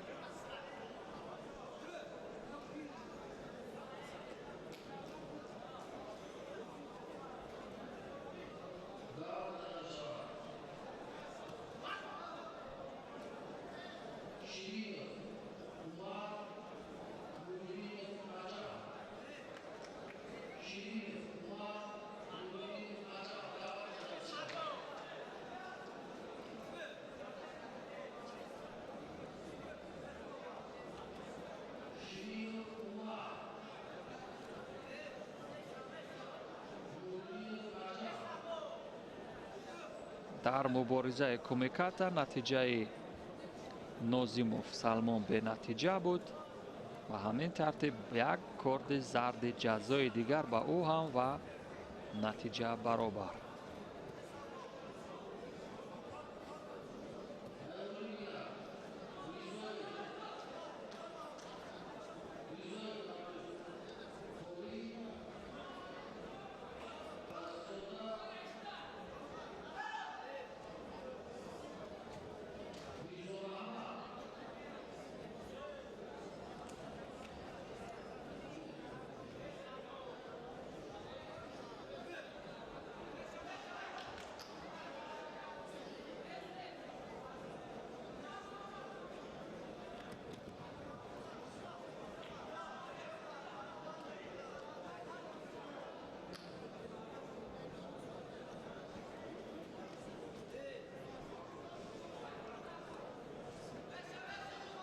بعضی از رقابت ها از لحاظ سرعتناکی و اجرا نشدن فنون مختلف جدا چندان جذابیت ندارند، اما بعضی از آنها وقتی هم جذاب و دیدنی هستند که شور و شوق مخلصان را در صحنه برگزاری رقابت ها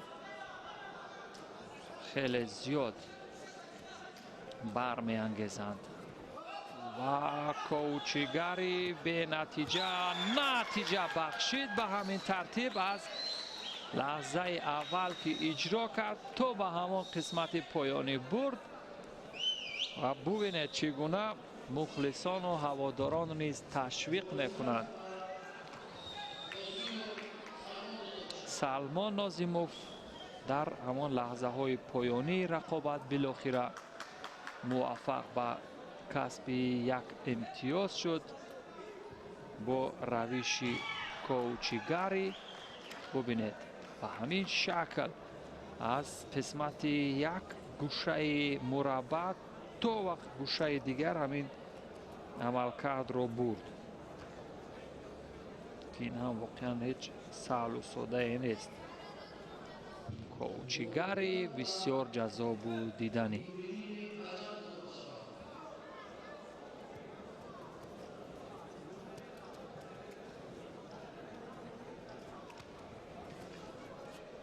اکنون رقابت شهرام شریفزاده و اسلام نادیروف را با هم ببینیم.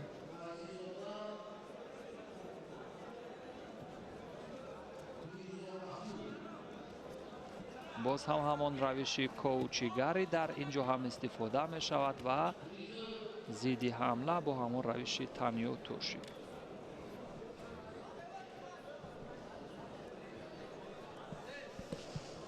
امروز فنون پرتابی بسیار مختلف و گوناگون از سوی ورزشگران استفاده شد دوستان در این قسمت از رقابت مرحله муқаддамотӣ гуфтем теъдоди аз ҳама зиёди иштирокчиён дар вазни 60 килограмм аст ки ҳудуди 210 ҷудоварз ё 210 варзишгари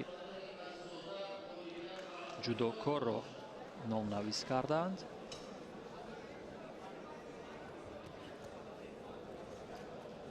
ва барои оби отоши ҷаҳду талош дорад ба самти чап, вале зидди ҳамларо бубинед ба чӣ шакл аст. гурез аз ҳамлаи ҳарифро ба намоиш гузошт.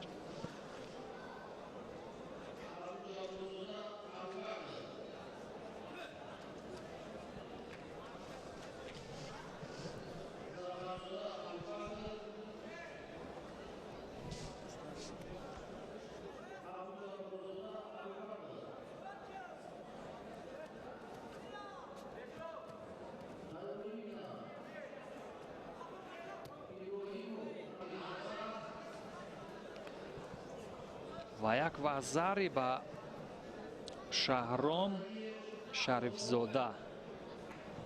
ба ҳамин тартиб қисмати гӯем миёнаи дақиқаҳои маъмулӣ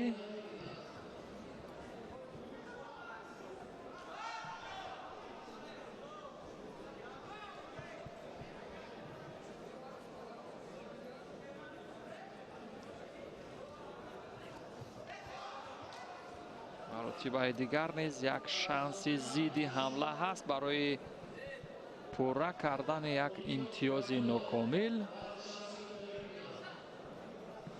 вале фурсати боқимонда ҳам хеле зиёд хоҳад буд. барои иҷро кардани чандин банду фанунҳо кифоя мекунад. як партоби дигари болои шона, аммо контроли даст чандон ба маврид набуд.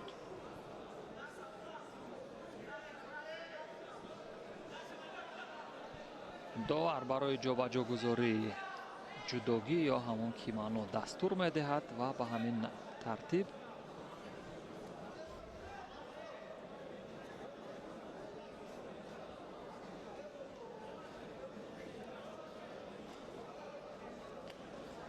боз ҳам аз қисмати камари ҳариф ва баъдан як усули чангнок ва зидди ҳамла ва зари чаро ба вазари хеле наздик буд, аммо доварон дар ин ҷо хомӯш буданд.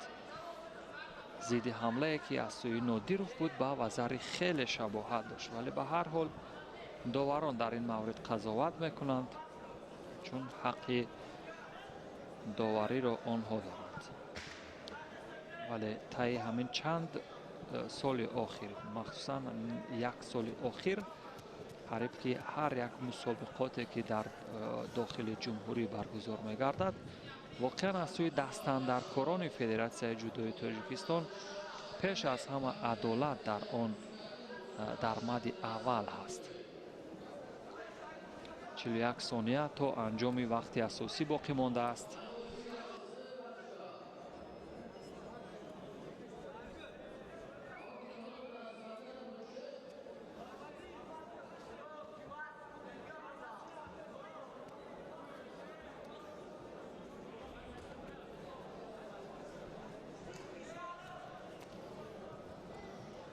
сонияҳои поёнии вақти асосиро ба ҳамин шакли гирифтан ва вақткушӣ метавонад ки Шаҳром пушти сар кунад, вале ҳамин масофаи наздик хеле хатарнок аст. агар тавонад дифоъ кунад, вале тавонист 11 сонияи дигар ба ҳамин равиш метавонад ки Шаҳром Шарифзодаро ба марҳилаи дуюми рақобатҳо барад.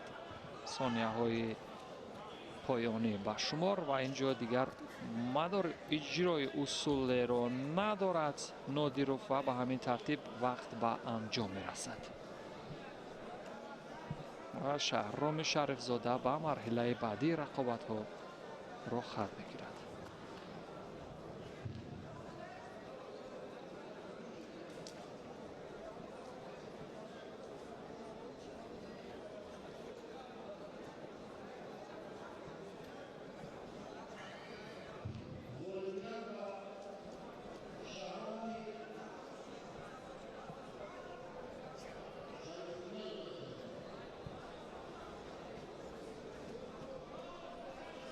ببینید این همون لحظه بود که شهرام یک ضد حمله به مورد استفاده کرد. همینجا دست حریف بسیار به مورد اداره می شد وگرنه احتمال داشت تا این روش هم وزری نباشد.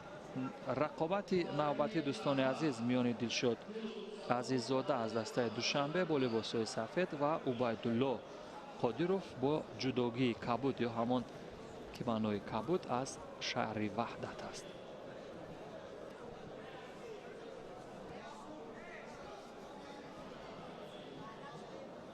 در وضعیت معمولی کمیکات هر دو قرار دارند ولی کسی از آنها موفق به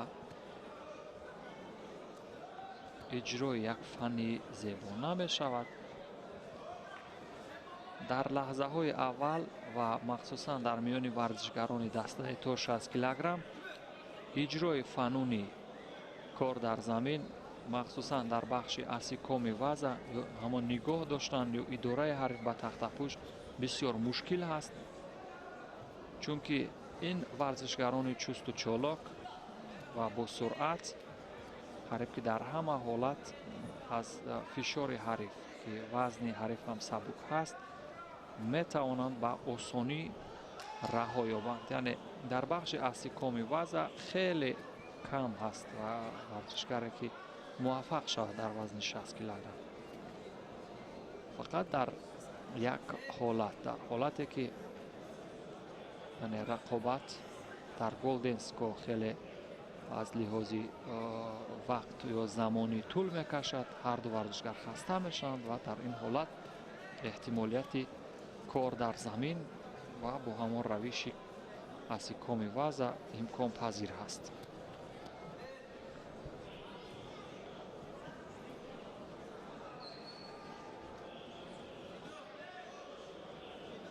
بنا بر سبب کمکاری به هر دو ورزشگر داور مرکز کارد زرد جزا داد.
و در یک وقت و زمان دوستان عزیز در دو تاتامی رقابت ها شده میگذرند. از همین لحاظ مخلصان و آن تشویقگران هم در مورد تاتامی دیگر نیز قضاوت میکنند.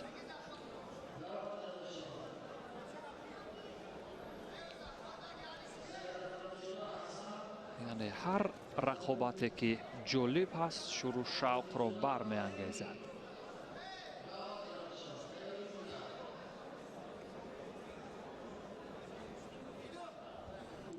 شیدا با عزیززاده با سبب باز هم کمکاری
Golden Score ҳамин тартиб дӯстони азиз ба дақиқаҳои тиллоӣ ё изофӣ кашонида мешавад. ин вақт Азиззода дар баробари Қодиров дасту панҷа нарм мекунанд ва бубинем натиҷа чӣ хоҳад шуд.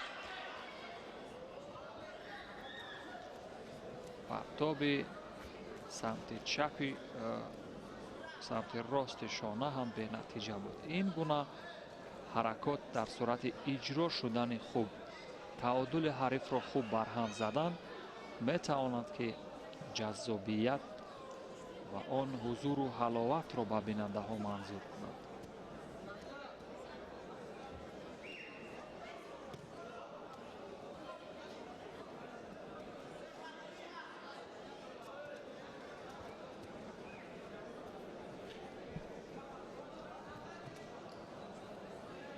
акнун ба усулҳои дарднок ё консетсу вазъ мегузаранд, вале муваффақ намешаванд.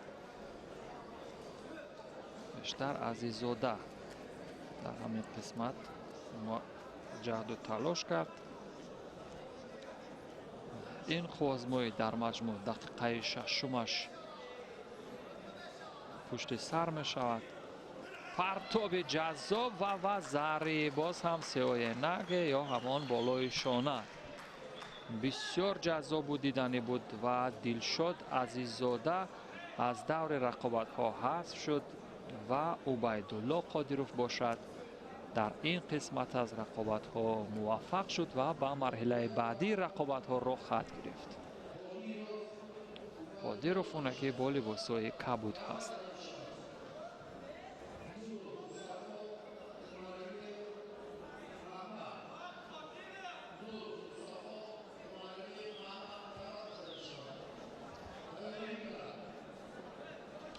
ин ҳам ҳамон фурсате ки дар дақиқаи шашуми рақобат ба миён омад. баъдан аз ҳамин фурсати ҷаззобу диданӣ ба маврид истифода кард Убайдулло ва пирӯз аз татамӣ хориҷ мешавад. ва дар ин қисмат аз рақобат бинобар набаромадани варзишгар ба рақобат қувозмоӣ бидуни мубориза ба Аҳмад Умаралиев дода мешавад.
инак дӯстони азиз, рақобати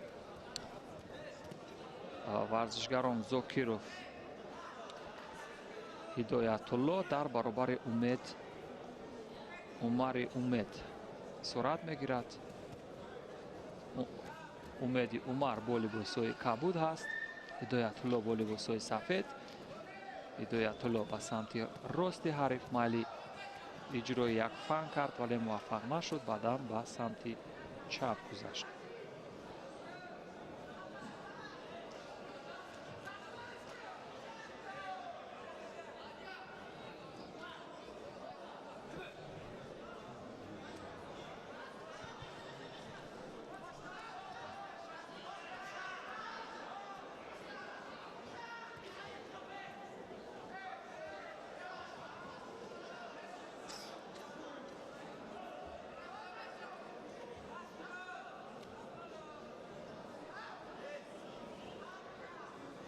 در اصولهای نوازه یا همون فنون خاکی بعد تعبیری کلاسیکون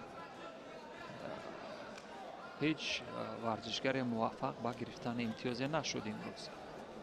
یعنی یکی از همون نقطه های ضعیف، یکی از پهلوهایی که برای ورزشگران ما آموزش دیدن در همون بخش خیلی ضرورت دارد، همین قسمت کار در زمین است. در این قسمت مربیان اگرچه خیلی کوشش میکنند، خیلی جهد و تلاش میکنند، ولی نتیجه ورزشگران موفقیت آمیز نیست.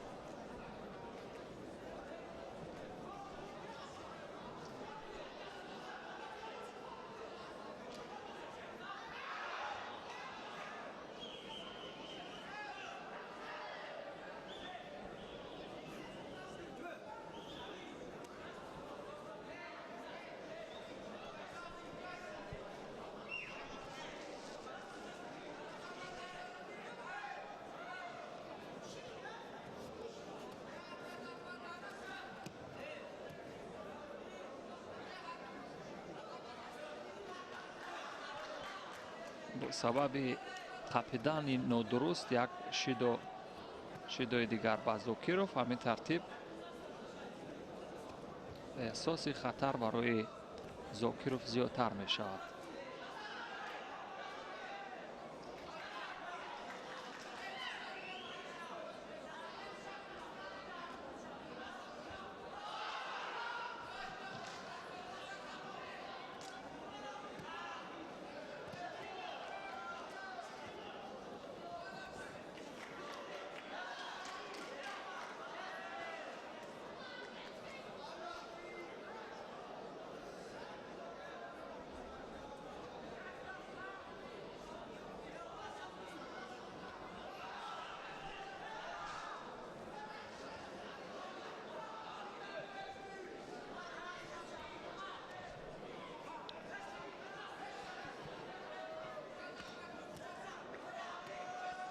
موقعیت گرفتن خوب کومیکاتا برای عمر امید و یک برداشته زدن، اما زیدی حمله به نتیجه. اوراناگه هم به نتیجه بود، ولی فرصت تا انجام وقت اساسی خیلی زیاد هست برای اجرای چند اصول. چند فن دیگر کافی هست.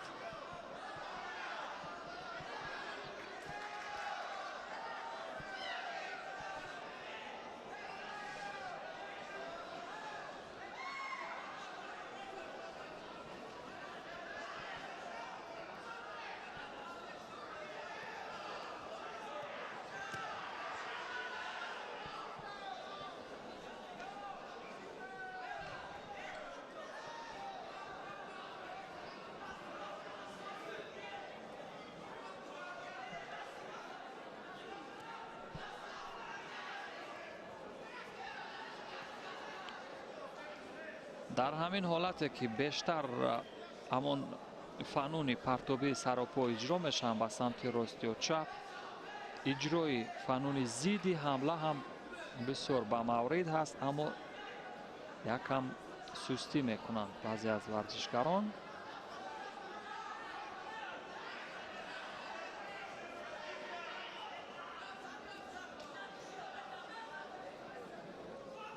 تومای نگی سست، خیلی از لحاظ سرعت خیلی سست بود و اگر نمیتوانست که یک امتیاز بیارد برای زوکیروف.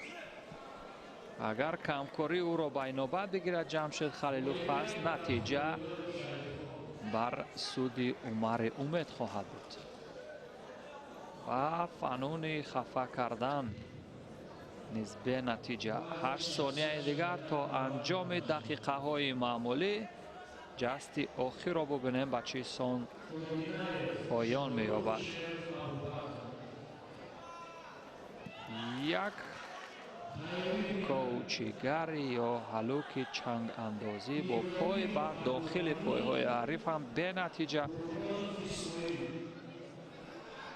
وقتی اساسی به انجام می‌رسد. دوستان عزیز، گلدن سکو در اختیار دارند.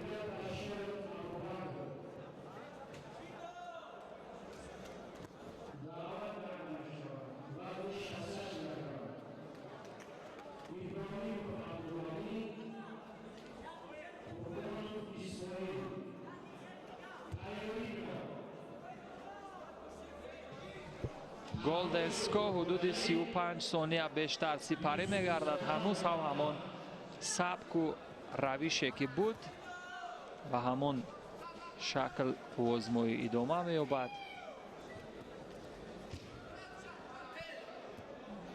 و اینجا داور دستور من یا توقف در آزمایی داده بود، ولی عمل صورت گرفت. داوران چی قضاوت میکنند؟ با سبب کمکاری اگر به هر دو هم کارد زرد بدهم پس نتیجه بر سود عمر امید حل خواهد شد.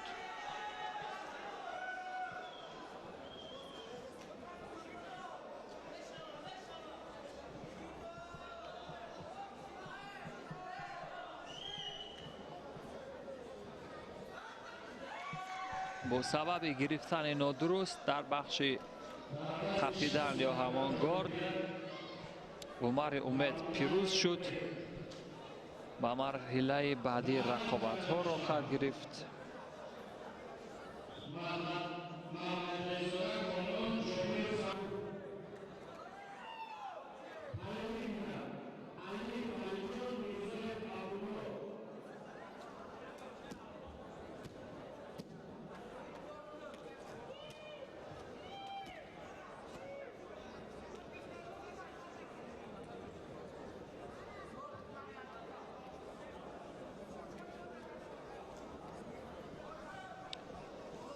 اکنون داور مرکز هم عوض می شود. شایده قلندر و جایزه‌دار چمپیونات آسیا و جام آسیا، داور درجه جمهوریوی و استاد درجه بین المللی است.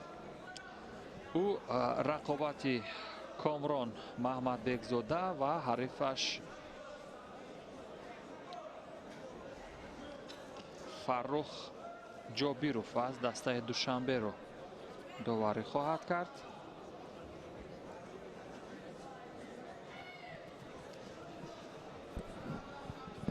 همون لحظه اولی مبارزه برای گارد یا همون کومیکاتا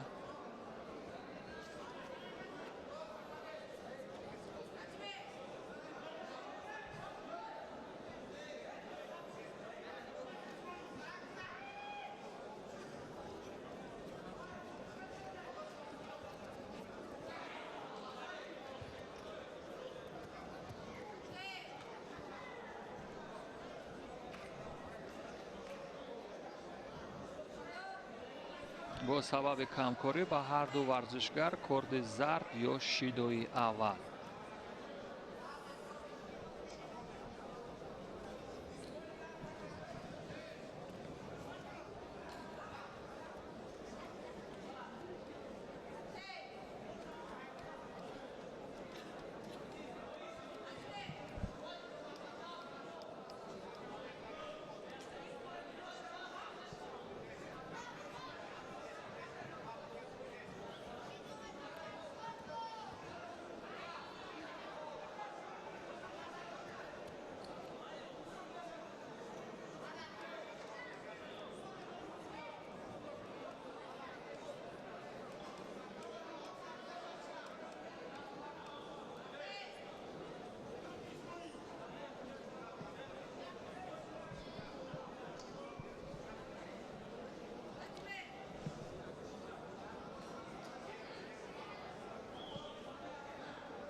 و دوستان عزیز همانطور که مشاهده میکنیم روی تصویر ما کامران محمدبک زاده این دودر سامان محمدبکов است.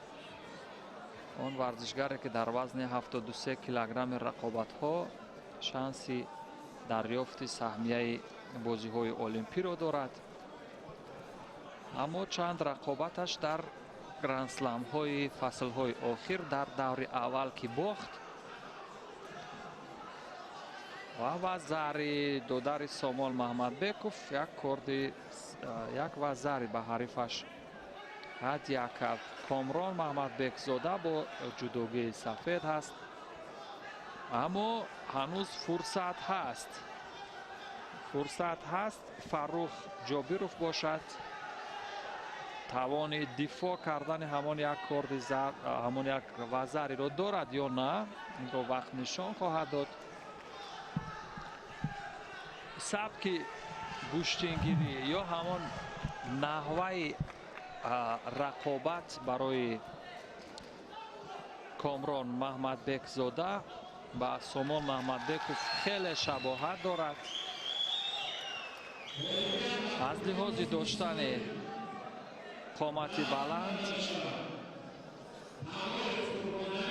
از مسافه دور اجرا کردن فنون پرتابی را در مد نظر میگیرد.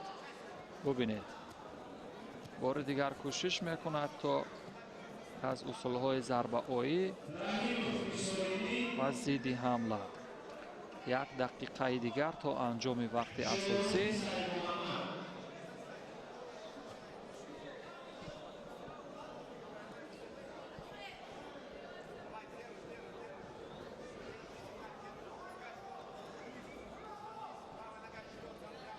یک حلوک جذاب دیدنی اوچیماتا و مربیش هم حیرت زده شد. آن مربی که از کنار گلیم با کامران محمدبکov توصیه میداد.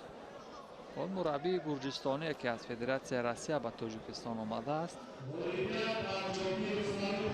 کامران محمدبک زاده را تمرین میداد. ببینید دودر سامان محمدبکov پهلوان شناخته یعنی کامران محمدبک زاده در دور اول با یک حلوک جذاب و دیدنی اوچیماتا از ادامه رقابت ها حذف شد. نوارهای تدریجی را ببینیم یا سوس کرده شده با این شکل حلوک زیبای اوچیماتا صورت گرفت و از دور رقابت ها کامران محمدبک زاده حذف شد. این هم جذابترین و سریعترین اصولی که برای اوچیماتا استفاده میکنند به همین شکل صورت گرفت. رقابت بعدی دوستان عزیز میان علی جان علیف با لباسهای سفید و حریفش عبدالله میرزایف صورت میگیرد.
اکنون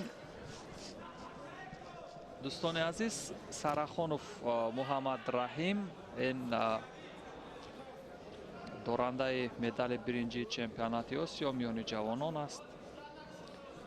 داوری که خودش هم در فعلا همان حرفه ورزشی خود را ادامه میدهد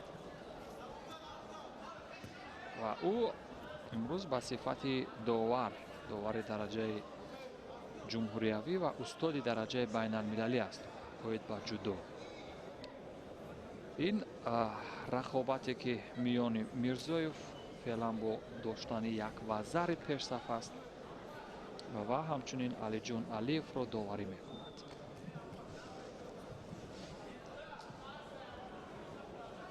Алиҷон Алиев бубинед бо шеваи гурез аз усули ҳариф дар рӯёрӯи ӯ қарор мегирад, вале Абдулло Мирзоев бошад ба ҳар шаклу шевае ки набошад қуввозмоиро идома медиҳад то ҳамон лаҳзаҳои поёнӣ.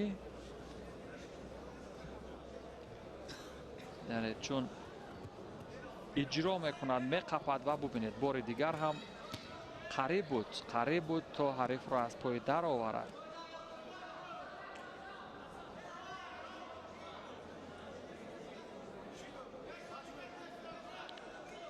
шидои навбатӣ ба Алиев. Алиҷон Алиев дуюмин корди зард ё шидо гирифт.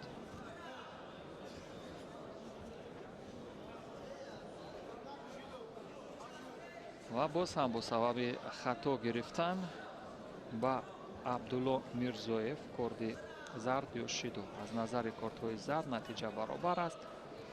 як амали ҷаззобу дидании дигар ва зари авазати ипон. ҳамин тартиб дастпарвари мактаби варзишии шаҳри Ваҳдат Алиҷон Алиев дар марҳилаи якуми рақобатҳо аз ҳарифаш Абдулло Мирзоев аз дастаи Душанбе шикаст хӯрд.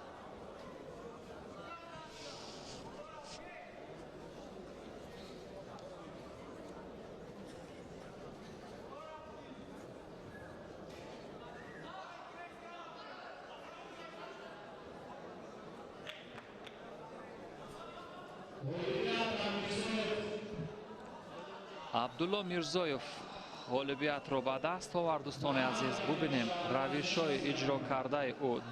як маротибаи якум аз усули ҳариф бубинед бар зидди ӯ истифода кард.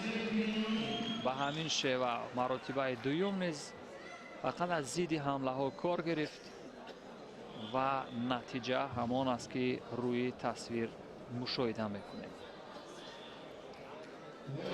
рақобати навбатӣ дӯстони азиз миёни Хушвақтов аз клуби варзишии Вастан бо ҷудогии сафед ҳаст.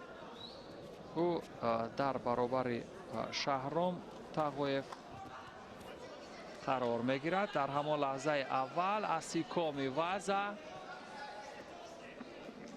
қабул мешавад. асикоми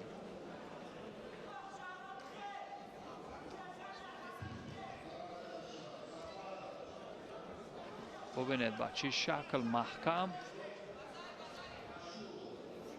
акнун усули дарднок. бале тавонист аз усулҳои дарднок истифода кунад. бубинед ба чӣ шакл истифода кард. яке аз гӯем пирӯзиҳои босуръат ва сареъро дар равиши кансетсу ваза усулҳои дарднок ё шикастан ба маврид истифода кард Хушвақтов ва ба марҳилаи баъдии рақобатҳо роҳ хат гирифт. дар бахши неваза кор ҷонок шуд. шояд мураббиаш дар ин ҷо ба ӯ хуб омӯзонидааст ҳамин қисмати кор дар заминро.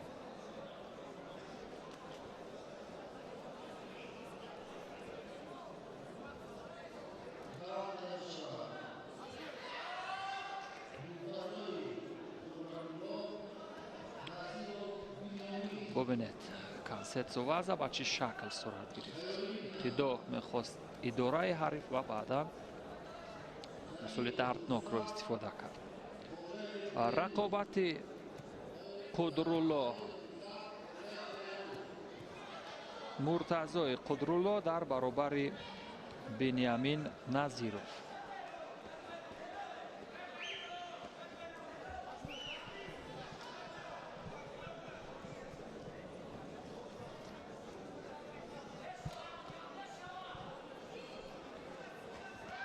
این ورزشگران هم تازه‌کار هستند. مرحله‌های اول آغاز حرفه خود را تجربه می‌کنند در صحنه‌های رقابت جمهوریوی و ورزشگران نو تجربه از همان مرحله اول گرفتن گارد یا مبارزه کومیکاتا بسیار عیان می‌شوند.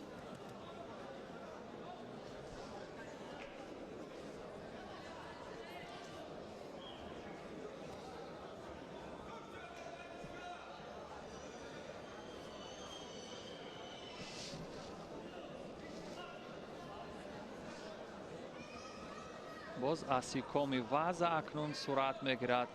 داور قبول کرد یا نه؟ بله، 10 ثانیه و زری و اگر ثانیه های پایانی را نیز به همین شکل ادامه بدهد نتوانست در ولی ایپا نشان داد. ایپا نشان داد نما لوحه.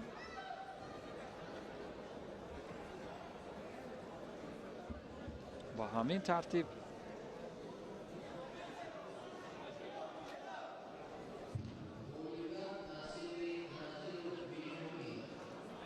بنیامین نظیروف در مقابل مرتضی قدرت الله پیروز شد و به مرحله بعدی راه خواهد گرفت. نوارهای تدریجی را ببینیم به چه شکل صورت گرفت کنترل حریف. از همان لحظه اول ببینید بسیار با موقع با مدت 20 ثانیه، اگرچه گمان میکنم در همون ثانیه 18 مدار خستن داشت ولی نما لوحه آنچه که نشان داد ایپان بود.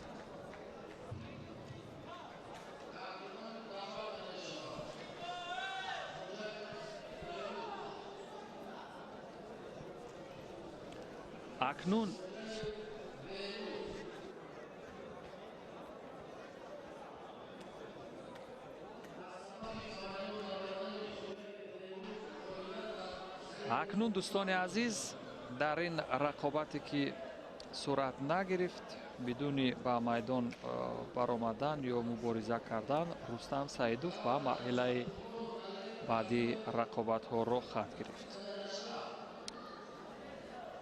و با بالای تتمی خوانده می شوند دلیر قربانوف و سعید اشرف اسویوف.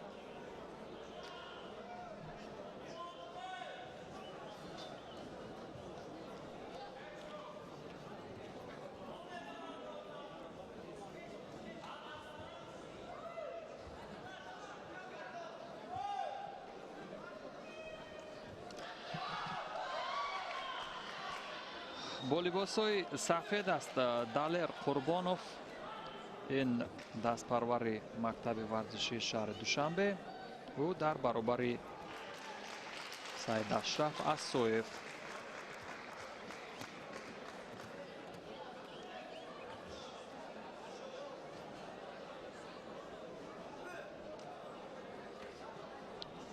لحظه اول چنگ به گریبان هم زدن این ورزشگران به نتیجه صورت گرفت.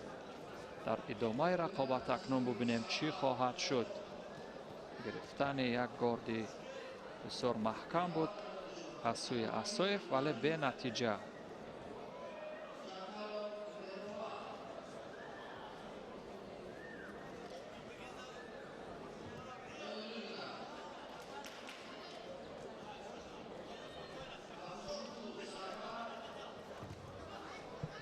وزاری یک زیدی حمله به مورد استفاده شد. داور وزاری گفت اما هنوز در نمولوها نیست. نوارهای تدریجی را داور مشاهده میکند تا ببینیم روی تصویرهای سوز کرده شده. اگر امکان باشد داور نیز اگر امکان باشد کارگردان همین لحظه های نوار تدریجی را برای ما منظور کند. ببینید یک ضد حمله صورت گرفت.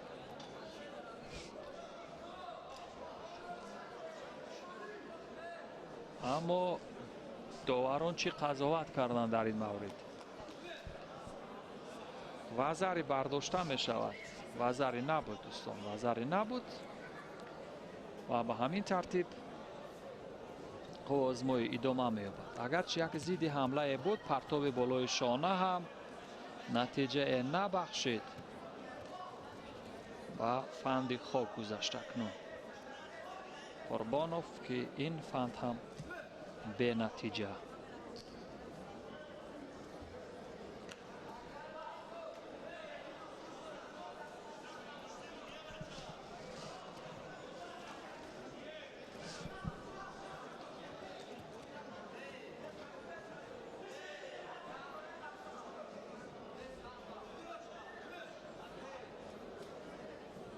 سبب گرفتن نادرست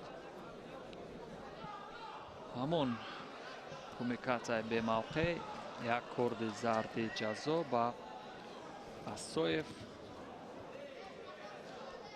و به همین ترتیب سید اشرف با یک کورد زرد جزا رو به تنازل است.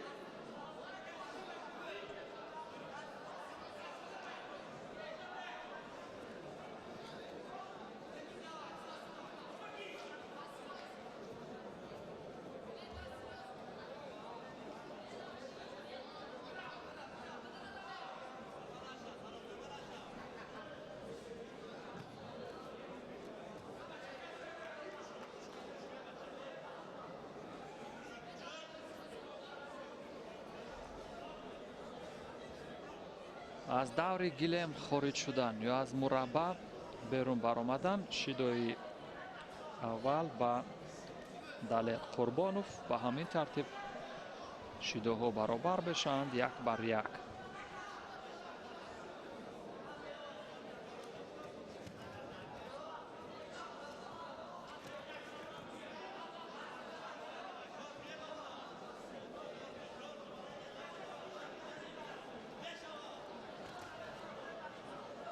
این افتیش هم به نتیجه.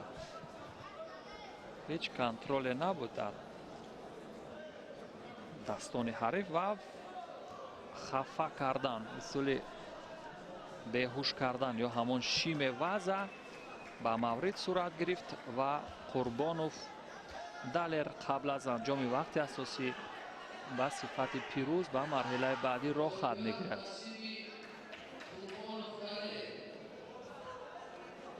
دلر قربانوف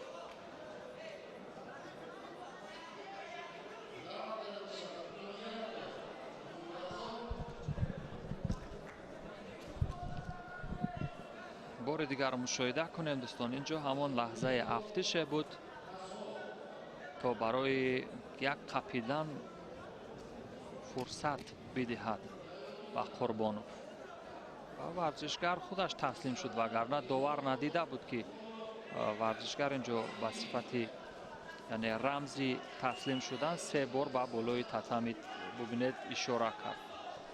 داور پیخست نشد ولی خودی ورزشگر همین رو مشاهده کرد.